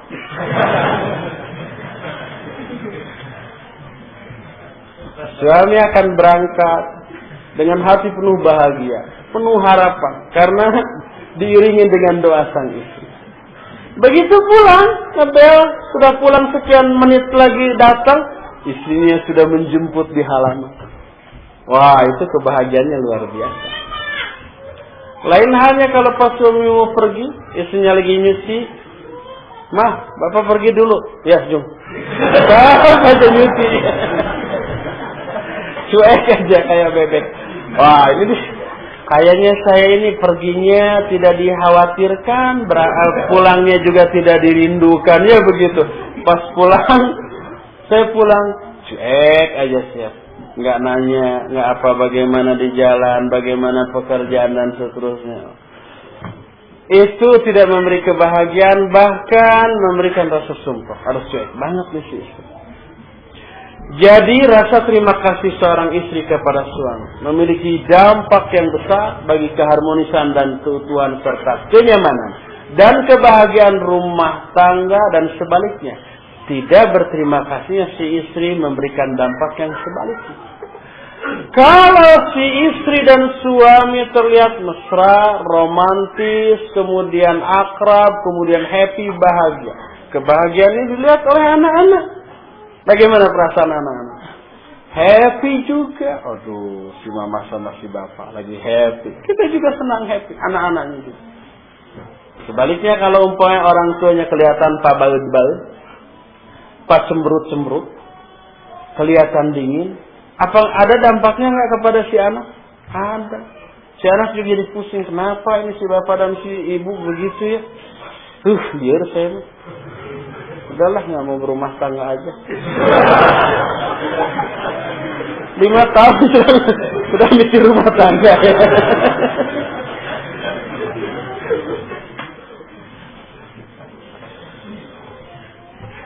Ketujuh, pahala yang besar sebagai konsekuensi dari mendidik anak-anak dengan baik, bersabar dalam mendidik mereka dengan didikan yang baik, serta menjadikan mereka sebagai penyeruk dakwah Islam dan penguat, menikahi wanita salihah, besar kemungkinan akan membuahkan anak-anak semacam itu di tangan seorang ibu dengan izin Allah, karena istri salihah memahami hadis tazawwajul waludal wadud fa inni mufakhirun bikumul umam. Menikah menikahlah kalian dengan istri yang subur, dengan wanita yang subur dan penyayang, karena aku akan merasa bangga dengan kalian di hadapan umat-umat yang lain. Ini yang ketujuh. Oleh karena itu, keinginan membatasi anak atau memutuskan keturunan tidak akan pernah tersirat di akal pikiran seorang istri yang salihah. Bahkan dia siap menerima dan mendidik mereka, karena umat ini membutuhkan lahirnya putra-putra yang salih dan putri-putri yang salihah. Perhatikanlah perjalanan ulama terdahulu, bagaimana metode mereka dalam mendidik anak-anaknya, baik ketika ayahnya masih ada ataupun setelah wafatnya. Pada zaman sekarang, banyak ibu yang membatasi atau menunda kelahiran hanya karena capek mengurus anak. Anak yang terkecil aja masih capek ngurus. Sekarang kalau hamil lagi tambah capek. Kebayang ketika hamilnya sering mual. Ketika hamilnya membesar, mualnya hilang, tidak ada. Tapi tidak bisa tidur secara nyenyak karena tidak ada posisi yang nyaman untuk tidur. Ketika 6 bulan, 7 bulan, 8 bulan. Kalau tidurnya terlentang, enggak. Tidurnya tengkurap, kagencet anak, kepejet. Tidurnya nyanyi giir, berat juga. Serba nggak enak. Pas pada momen melahirkan, perjuangan antara hidup dan mati. Ketika terjadi kontraksi, mau melahirkan, mulesnya tak tertahankan. Andai kita pernah merasakan mulas karena sakit perut, mulas yang luar biasa menimbulkan penderitaan, maka mulas karena mau melahirkan mungkin 1.000.000 kali lipat dari rasa mulas karena mencret. Ketika saya sempat menyaksikan seorang wanita mau melahirkan, mulasnya sampai menahan mulasnya tiba pergi. Ada bidan di sana. Saya tanya kepada bidan, Ibu, emangnya mulas karena mau melahirkan itu sama enggak dengan mulas mau mencret? Kata si ibu, sami atau Pak, beda, mungkin 1.000 kali lipatnya. Maka wanita yang sedang menahan mulas itu langsung menimpali, lebih katanya, lebih dari 1.000 kali lipat. Ya udah, 1.000.000 kali lipat saja. Dan ketika kontraksi yang menimbulkan rasa mulas itu berlalu, tiba pada tahapan yang lebih membuat penderitaan, perjuangan antara hidup dan mati, yaitu sakitnya melahirkan yang luar biasa. Sehingga hampir semua wanita yang mau melahirkan, coba tanya, pada pikirannya muncul dugaan, jangan-jangan sekaranglah saatnya saya mati.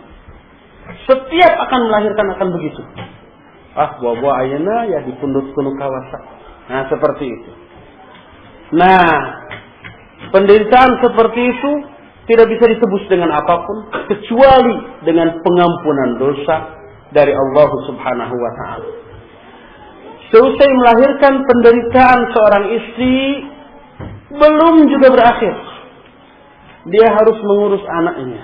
Atau setelah melahirkan itu masih menyisakan sisa-sisa penderitaan yang belum tentu kalau dialami oleh seorang laki-laki bisa tahan. Ketika melahirkan, pedih dan perihnya bekas melahirkan itu masih tersisa, apalagi ketika akan BAK dan BAB. Luar biasa. Semua wanita yang baru melahirkan selalu mikir bagaimana caranya agar bisa mengantisipasi kapaur, rasa khawatir, rasa segan ketika akan BAB setelah melahirkan. Jangankan BAB, batuk aja setelah melahirkan, begitu. Sakitnya luar biasa. katanya. Saya belum mengalami dan insya Allah tidak akan mengalami. Setelah itu penderitaan masih berlanjut. Walaupun sudah berkurang dan sudah agak terhibur dengan kebahagiaan. Yaitu melihat anak buah hati yang tercinta yang baru dilahirkan. Tapi masih ada penderitaan yang harus dialaminya dan dijalaninya. Menyusuinya, membangun malam dari tidurnya karena tangisan anak, mengganti popok, menyusuinya, menina bobokannya, apalagi si anaknya rewel gitu ya, ogok kayak ibu dan bapaknya, itu harus dinina bobokan dan seterusnya dan seterusnya. Membayangkan semua itu capek, sakit, pedih, perih, menderita sehingga lahir berakhir pada kesimpulan nggak mau lagi punya anak karena capek dan menderita. Banyak istri yang menunda kelahiran atau malah memutuskan kemungkinan untuk lahir kembali hanya dengan alasan capek ngurus anak. Akhirnya seperti itu. Akhirnya bercabailah dia hanya karena alasan itu. Dia tidak terfikir keuntungan yang akan dia peroleh dari semua penderitaan itu dan buah manisnya seusai seluruh penderitaan itu berlalu. Semua penderitaan itu tidak sia-sia, tidak ada yang gratis. Semua dibayar oleh Allah dengan bayaran yang berlipat ganda. Berupa pahala yang besar, berupa dosa-dosa yang berguguran, berupa doa yang makbul diijabah oleh Allah Subhanahu wa taala, berupa rahmat, karunia dan yang sejenisnya. Jauh lebih banyak yang Allah berikan dibanding dengan penderitaan yang dialami oleh seorang istri. Tapi seringkali si istri tidak mengingat semua keuntungan dan tebusan dari Allah Subhanahu wa taala itu. Selain itu, anak-anak yang kelak dilahirkannya bila terdidik dengan baik akan menjadi pahlawan-pahlawan Islam, akan menjadi dai-dai yang tegak, akan menjadi pelita bagi umat ini. Dan dari semua yang barusan dijelaskan, pahala, kebaikan, keistimewaan dan keuntungannya mengalir terus ke kedua orang tuanya sekalipun sudah mati. Istri yang salihah akan lebih banyak berpikir tentang keuntungan seperti itu sehingga besarnya keuntungan bisa mengeliminir semua penderitaan yang harus dia jalani. Tidak ada pahala yang gratis. Tidak ada balasan dari Allah yang diberikan secara cuma-cuma. Semakin besar penderitaan untuk meraih suatu pahala, semakin banyak dan besar pahala yang Allah berikan akibat penderitaan itu. Makin menderita seorang istri, makin banyak dosa yang gugur, makin banyak pahala yang Allah berikan kepada dia. Makanya untuk menutupi atau minimal mengurangi rasa menderita, rasa sakit, rasa mual, rasa tidak enak yang dialami oleh si istri, baik ketika mengandung, melahirkan, menyusui, mengurus anak, maka ingat-ingatlah, sadarilah keuntungan yang akan dia peroleh akibat penderitaan itu. Coba aja seorang tukang becak mengayuh becaknya di jalan yang nanjak, luut leet kesah, artinya keringat bercucuran, ya, nafas pun tersengal. Kemudian semua tenaga dikerahkan sampai tiba bergeg. Kadang tidak kuat dikayuh, dia turun, dia dorong. Apa dia mengeluh? Tidak. Dia semuanya itu akan sembuh ketika terbayang setelah si penumpang ini turun, saya akan memperoleh uang 5.000. Cuma 5.000 loh. Tapi 5.000 itu menjadi obat bagi semua kelelahan, kecapaian dan penderitaan yang dialami. Kenapa kita berdisiplin datang ke tempat kerja, jam 7 berangkat, jam 8 sudah di kantornya terkantuk-kantuk, bekerja begini-begitu, dipelototi sama atasan dan seterusnya, pulang jam 4 atau jam 5 terkena macet sampai di rumah jam 7. Kita mau menderita semua itu karena apa? Terbayang di akhir bulan akan memperoleh gaji sekian. Rela menjalani semua itu. Oleh karena itu seorang istri saat menderita, ingat-ingatlah, di balik penderitaan banyak keuntungan. Di balik rasa mual, rasa pedih, rasa capek, semua penderitaan ada pahala, ada pengguguran dosa. Yang menyebabkan seorang istri tidak layak mengeluh bagi semua penderitaan yang dialaminya. Termasuk dalam hal mengandung anak, melahirkan, mendidik, dan mengurusnya sampai kecil. Itu semua sampai besar. Itu semua menjadi ladang pahala bagi wanita tersebut. Makanya seorang istri yang solihah akan memahami hadis kenapa Nabi SAW menyuruh para laki-laki menikahi wanita-wanita yang subur agar punya banyak anak. Menyuruh menikahi wanita yang penyayang agar sifat penyayangnya menurun kepada anaknya dan teraplikasi dalam pendidikan yang dilakukan kepada anaknya. Dan ini yang akan membuat Nabi SAW bangga di akhirat nanti di hadapan umat-umat yang lainnya. Dan ini hanya bisa diperoleh dari seorang wanita yang solihah.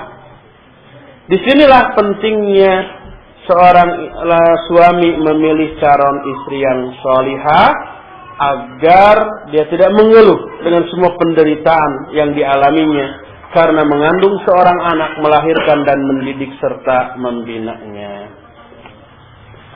Masih banyak poin ya, dan di akhir ini ada kisah-kisah yang menakjubkan. Antum baca aja sendiri.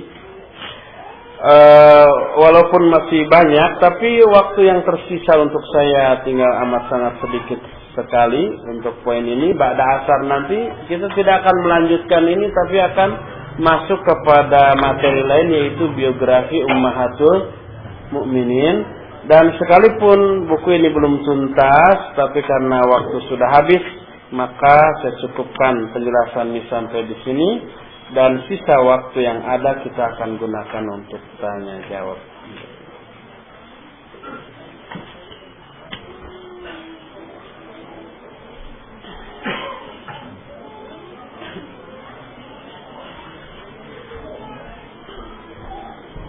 Apakah kemampuan dalam berhubungan seksual ada batasan-batasannya? Ya minimal. Sini banyak anak-anak sih, jadi saya tidak bisa vulgar. Nanti terkena undang-undang anti pornografi. Tapi kalau dibicarakan secara ilmiah nggak apa-apa. Minimal dia bisalah melakukan itu. Adapun kualitasnya nanti tinggal konsultasikan kepada dokter. Gitu aja lah.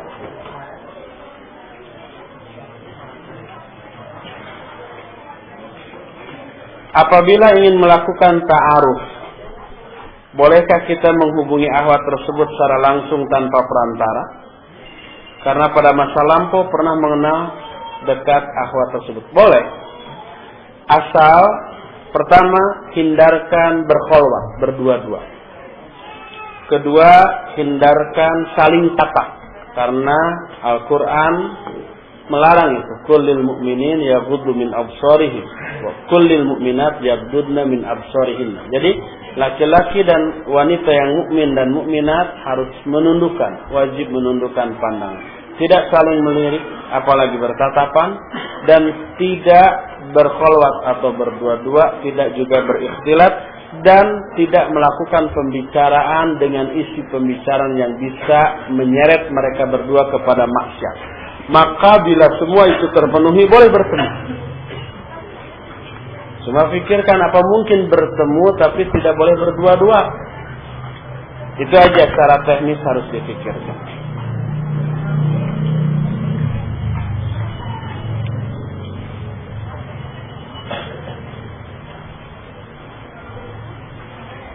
Apa perbedaan firqah, fikrah dan manhaj? Kalau firqah itu golongan. Kalau fikrah itu pemikiran. Kalau manhaj itu tariqatul faham lil kitab wa sunnah. Cara memahami kitab dan sunnah. Cara memahami Islam. Cara memahami sesuatu. itu disebut manhaj.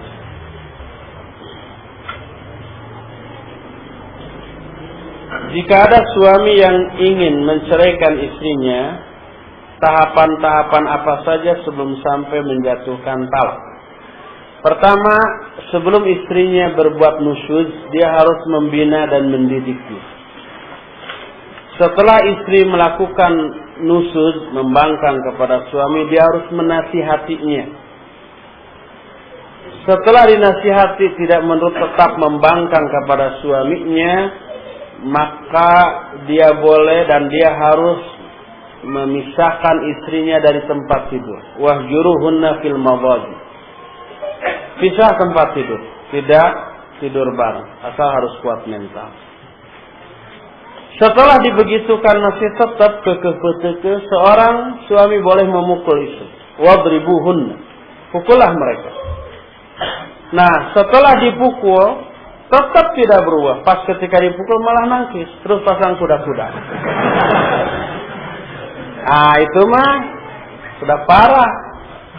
Kenapa dulu memilih istri kayak gitu? Dia harus melibatkan orang tua. Panggil orang tua dari pihak istri dan pihak suami, kemudian musyawarahkan.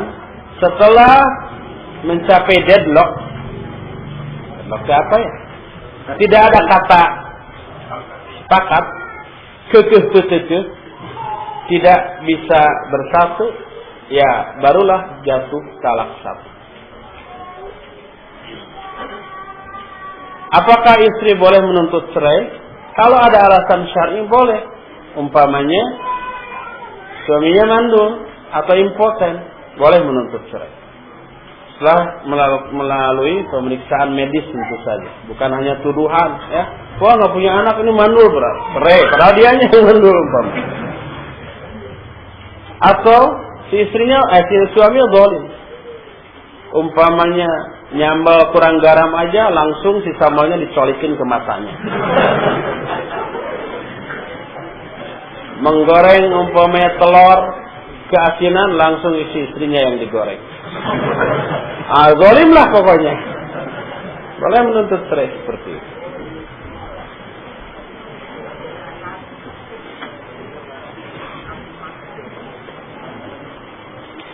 Apakah masih memungkinkan menerapkan hijab antara laki-laki dan perempuan di masa sekarang? Antara laki-laki dan perempuan. Dengan kondisi sekolah yang campuran. Atau laki-laki dan perempuan di kendaraan umum tidak dihijab, bahkan kerap kali berdesakan. Apa yang bisa kita hindarkan dari apa yang dilarang oleh Allah, hindarkan. Kecuali yang kita tidak mampu menghindarinya, maka itu masuk pada situasi darurat. Seperti umpamanya di angkot. Kita tidak bisa menghindarinya. Kita bisa milih mana angkot umpamanya yang penumpangnya laki-laki semua. Kita naik. Setelah itu ada lagi penumpang wanita, selek gigiran kita. Mau apa kita? Turun, nanti angkot yang lain begitu juga. Kalau mau pakai taksi, tapi jebol. Itu tidak bisa kita hindari. Maka Allah menyatakan fattaqullaha mastata'tum. Bertakwalah kamu kepada Allah semampu kamu. Kalau yang di luar kemampuan kita, dimaafkan. Apa yang tidak bisa kita hindari itu masuk dalam kategori darurat. Tapi yang bisa kita hindari seperti umpamanya sekolah. Sekarang ini ada sekolah-sekolah yang memisahkan antara laki dan wanita. Maka kita bisa menghindarkan ikhtilaf, percampuran. Pilih sekolah yang memisahkan laki dengan wanita. Jadi selama kita mampu menghindarinya, hindari. Kecuali apabila kita masuk pada kondisi di mana kita tidak mampu menghindarinya, maka itu masuk hukum darurat. Bagaimana caranya mendapatkan istri sholihah? Ini di akhir buku ini ada. Yang jelas, mencari istri sholihah harus di tengah atau dari lingkungan yang memungkinkan lahirnya seorang wanita yang sholihah. Di lingkungan pengajian, pesantren yang lurus manhajnya, memelihara akhlak dan adab-adab Islam, atau di satu keluarga yang menerapkan adab-adab Islam. Suami istrinya orang yang bermanhaj lurus, paham Islam, anak-anaknya dididik secara Islami. Dari sana akan lahir istri yang salihah. Makanya jangan nyari istri salihah di internet. Membuka lowongan jodoh, umpamanya di kontak jodoh. Aduh, latar belakangnya kita tidak tahu. Ya, ada biro jodoh, ada saking susahnya mencari jodoh, masuk ke biro jodoh.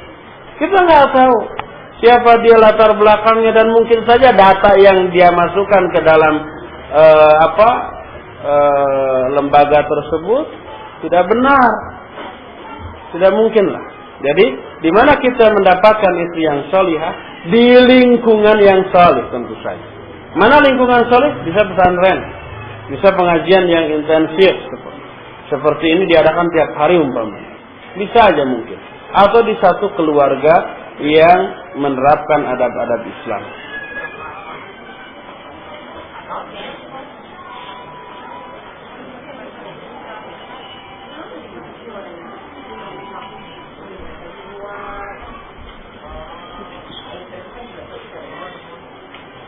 Mengapa wanita lemah ilmunya dibanding pria? Lalu bagaimana korelasinya antara pengaruh media massa dengan ilmu wanita yang kurang atau terbatas tersebut? Memang umumnya, secara umum, laki-laki itu lebih kuat, lebih menonjol dalam banyak hal dibanding wanita. Itu secara umum. Tapi tidak secara individu, sehingga amat sangat mungkin ada seorang wanita lebih pandai daripada laki-laki tertentu. Wanita tertentu lebih pandai daripada wanita tertentu.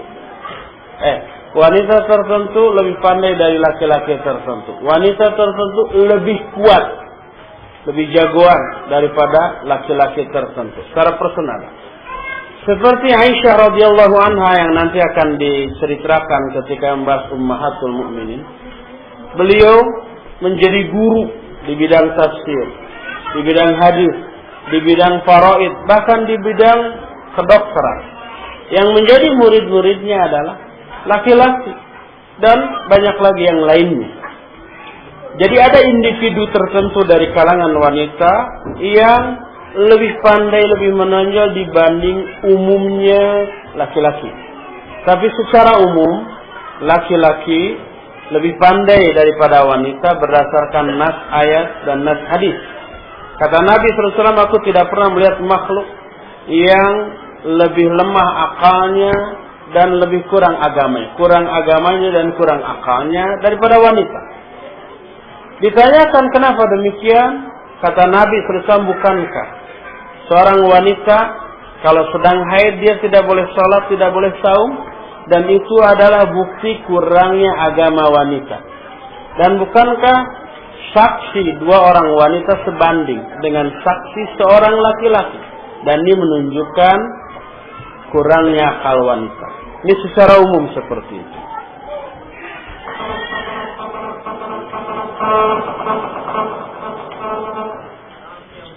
Bagaimana korelasi antara pengaruh media massa dengan ilmu wanita yang kurang atau terbatas tersebut? Media massa yang sekarang muatannya lebih banyak menjerumuskannya daripada menyelamatkannya. Karena umumnya media massa lebih banyak menyuguhkan aspek hiburan atau informasi-informasi yang bisa menjerumuskan pembacanya kepada dosa.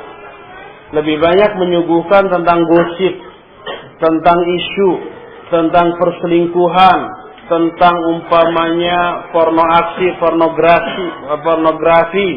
tentang informasi atau iklan-iklan, acara-acara hiburan. Kebanyakan yang seperti itu. Bertambahnya pembaca tentang informasi yang disajikan oleh media tidak berarti bahwa pembaca itu bertambah ilmunya. Tidak. Yang dimaksud ilmu dalam Islam bukan itu. Tapi yang dimaksud ilmu dalam Islam adalah ilmu tentang Quran dan Sunnah.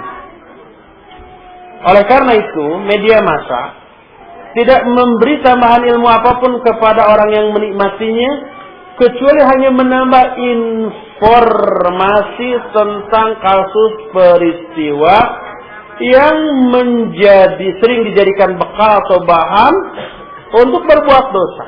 Untuk umpamanya saling menggosip. Kalau ada informasi baru yang kita dapat umpamanya dari internet, orang lain belum tentu dengar. Wah, kita itu gatel ingin ngomong ke orang.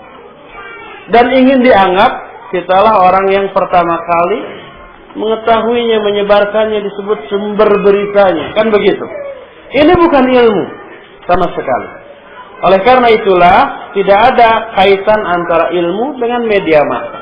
Apa yang disajikan oleh media massa umumnya ini bukan ilmu. Ada memang 1-2 poin ilmu. Tetapi 1-2 poin ilmu di tengah-tengah lautan gosip, isu, dan yang sejenisnya, maka lebih banyak bahayanya daripada maslahatnya. Itu media. Wallahu a'lam.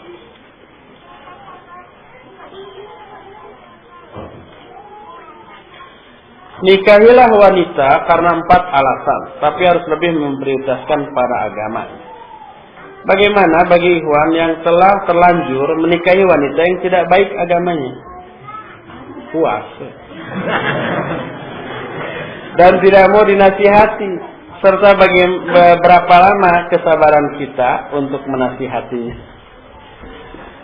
Ya, pertama, mungkin ya, ketika kita memilih calon pasangan hidup, kita belum mengetahui bagaimana cara mencari pasangan hidup, kriterianya apa dan sebagainya, belum tahu. Sekarang baru tahu, sudah terlanjur, sudah punya anak dan seterusnya. Apa yang harus kita lakukan?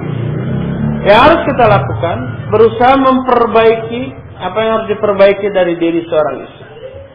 Kalau dinasihati tidak menurut, karena kenapa tidak menurut? Mungkin kitanya kurang wibawa dalam pandangan istri. Mungkin kitanya sendiri selama ini banyak sisi kelemahan yang bisa diserang oleh istri.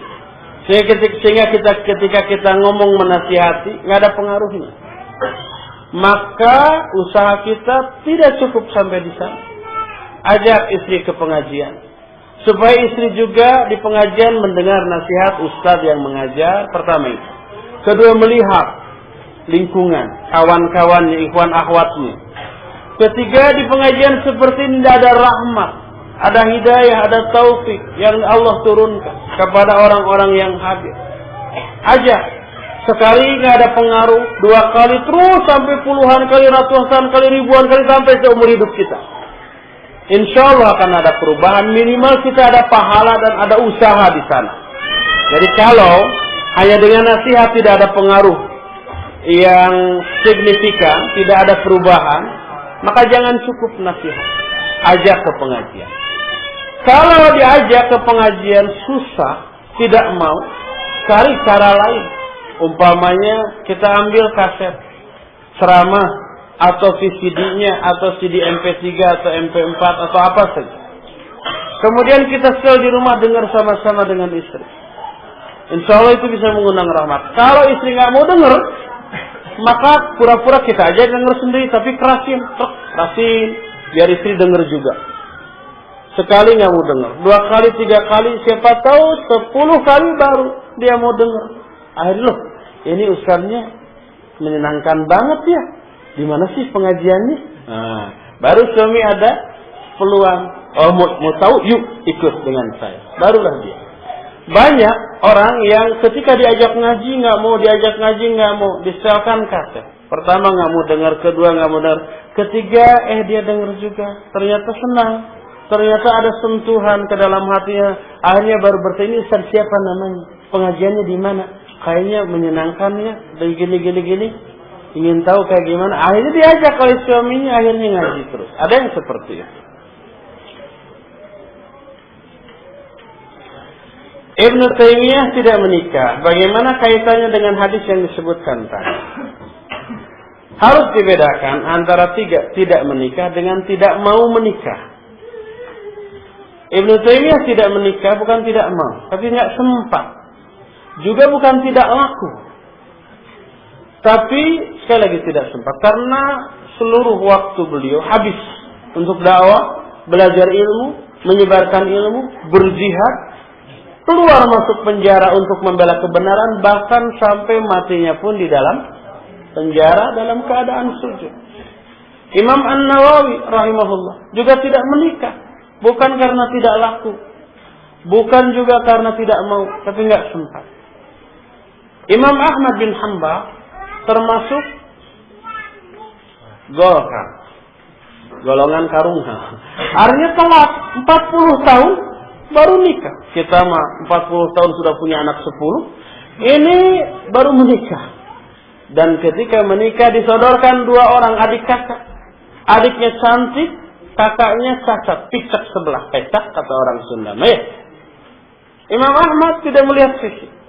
Beliau menyatakan mana di antara kedua orang ini yang lebih cerdas. Oh, kakaknya. Kalau begitu saya ambil kakak. Kakaknya yang dinikahi tidak melihat fisik.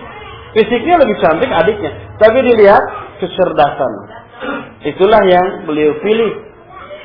Jadi kalau kita mau mengikuti ulama, ya, seperti Imam Ahmad, tidak perlu mencari yang picak. Bukan yang picaknya, tapi kecerdasan. Walaupun dari segi fisik kurang. Bagaimana ikhwan-ikhwan sekarang akan menjadi ulama sekali berimam Ahmad kalau mencari jodohnya aja harus yang cantik.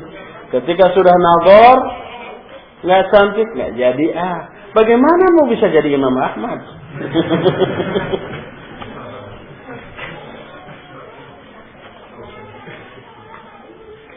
Apakah kalau kita soleh akan ditakdirkan menikah dengan wanita yang soleh? Insya Allah. Allah menyatakan at-tayyibuna lit-tayyibah. Laki-laki yang baik adalah untuk wanita-wanita yang baik. Kenapa para sahabat? Mereka lah yang dipilih oleh Allah, dihidupkan pada masa itu di Mekah, kemudian ditakdirkan menjadi para sahabat bagi Nabi Sallallahu Alaihi Wasallam. Karena hati-hati mereka adalah hati-hati terbaik di zaman dibanding manusia manapun. Kenapa para istri Rasul SAW ditakdirkan menjadi istri-istri Rasul? Karena mereka adalah wanita-wanita terbaik pada zamannya. Sehingga memperoleh suami terbaik pula pada zamannya. Oleh karena itu kalau kita ingin memperoleh istri yang salihah, upayakan kita untuk menjadi seorang yang saleh dulu. Nah dari sinilah juga menjadi ukuran kesolehan seorang ikhwan ketika memilih calon istri. Kalau dia memilih pokoknya asal cantik nggak apa-apalah, nggak pakai jilbab juga, ngajinya kurang juga. Pokoknya yang penting cantik. Karena dengan cantik kita bisa bahagia, senang, puas dan seterusnya. Ini menjadi indikasi kadar kesolehan dia. Yang soleh memang nggak akan begitu. Lihat Imam Ahmad, ya soleh ya pintar. Bukan lihat yang cantik, mana yang lebih cerdas, kakaknya. Maka beliau mengambil kakaknya yang cacat. Seperti itulah.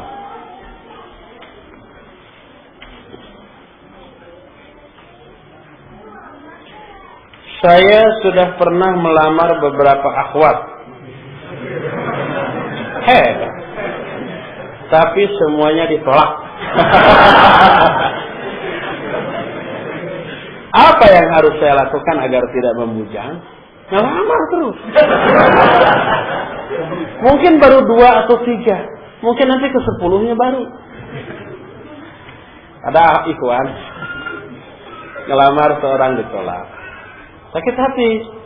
Kedua kalinya ditolak. Sakit hati juga. Ketiga dan seterusnya. Dia bilang ke saya. Saya bilang, sabar baru 3 kali, belum 10 kali. Nanti setelah 10 kali baru diterima. Saya bilang, aduh jangan begitu, nanti jadi doa. Makanya baru 3, 7 lagi. 3 aja sakitnya sudah kayak begini. Itu bukan doa. Teruslah. Adapun sekali 2 kali gagal, yang menyebabkan kita sakit hati. Ya jalani, sakit hati itu paling cuma 2 bulan, 3 bulan. Ke-4 bulannya sudah biasa lagi. Terbiasalah menderita sebelum berbahagia.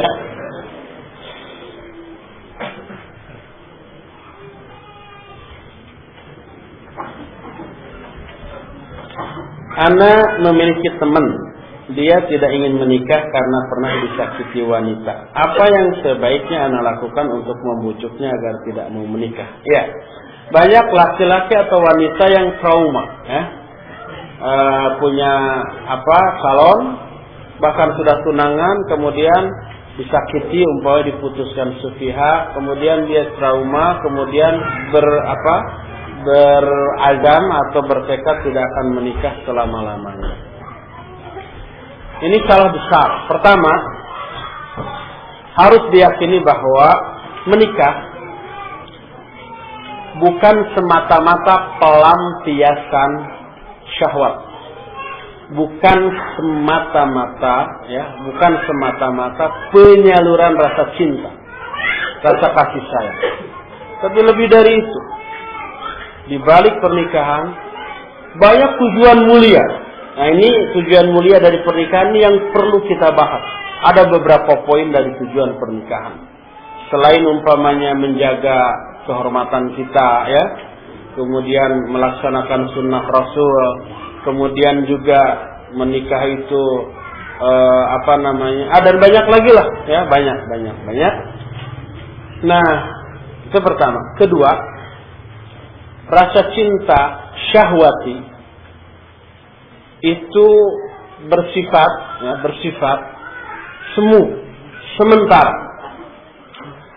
Suatu saat walaupun tersalur, diakhiri dengan pernikahan dengan orang yang kita cintai, maka lama-lama cinta syahwat itu akan musnah. Andai tidak di backup oleh faktor lain, maka pernikahan yang hanya berlandaskan cinta syahwat itu akan kandas di tengah jalan. Karena begitu cintanya memudar, si laki-laki akan mencari cinta baru yang akan memberikan gairah baru, angin baru, nuansa baru, perasaan baru. Yang itu mah sudah bosan lah. Dia butuh yang baru. Wanitanya juga begitu. Andai dua-duanya menganut paham bergaul,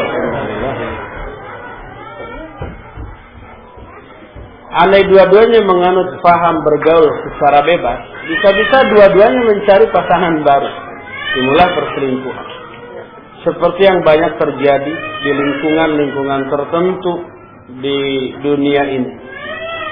Tapi kalau kita backup rasa cinta tadi dengan hal lain, seperti umpamanya kesolehan antara suami dan istri, sehingga si suami menyayangi istri bukan karena cinta syahwati semata-mata, tapi selain itu karena si istri ini taat, lembut, ramah, simpati, peduli, perhatian, itunya.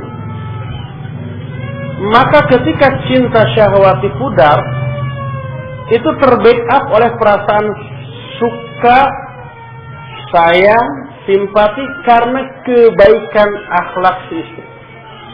Kalau akhlak si istri ini akan terpertahankan terus, sekalipun sudah nenek-nenek, sudah peot, sudah tidak menggairahkan lagi, sudah menopause umpamanya, tapi karena si suami tidak sekedar membutuhkan cinta syahwati, tapi butuh perhatian, butuh keramah tamahan, butuh ketaatan dan seterusnya, maka cinta syahwatnya terbackup, terdukung oleh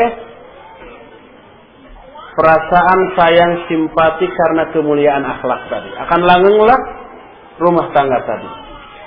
Nah, oleh karena itulah maka orang yang menikah hanya mengandalkan cinta syahwati itu berisiko besar untuk putus. Betapa banyaknya kita menyaksikan kasus perceraian antara dua orang yang tadinya amat sangat saling mencintai, sudah berjanji sehidup semati, seia sekata dalam suka duka, kacai jadi salewi, kadarat jadi salebak, mual lancak linci luncat mulang udar tina tali gadan dan seterusnya, pokoknya mah sehidup semati. Baru beberapa tahun sudah cerai lagi. Itu karena apa? Pernikahannya hanya didasarkan kepada cinta syahwat, tidak didukung oleh hal-hal lain. Nah, seperti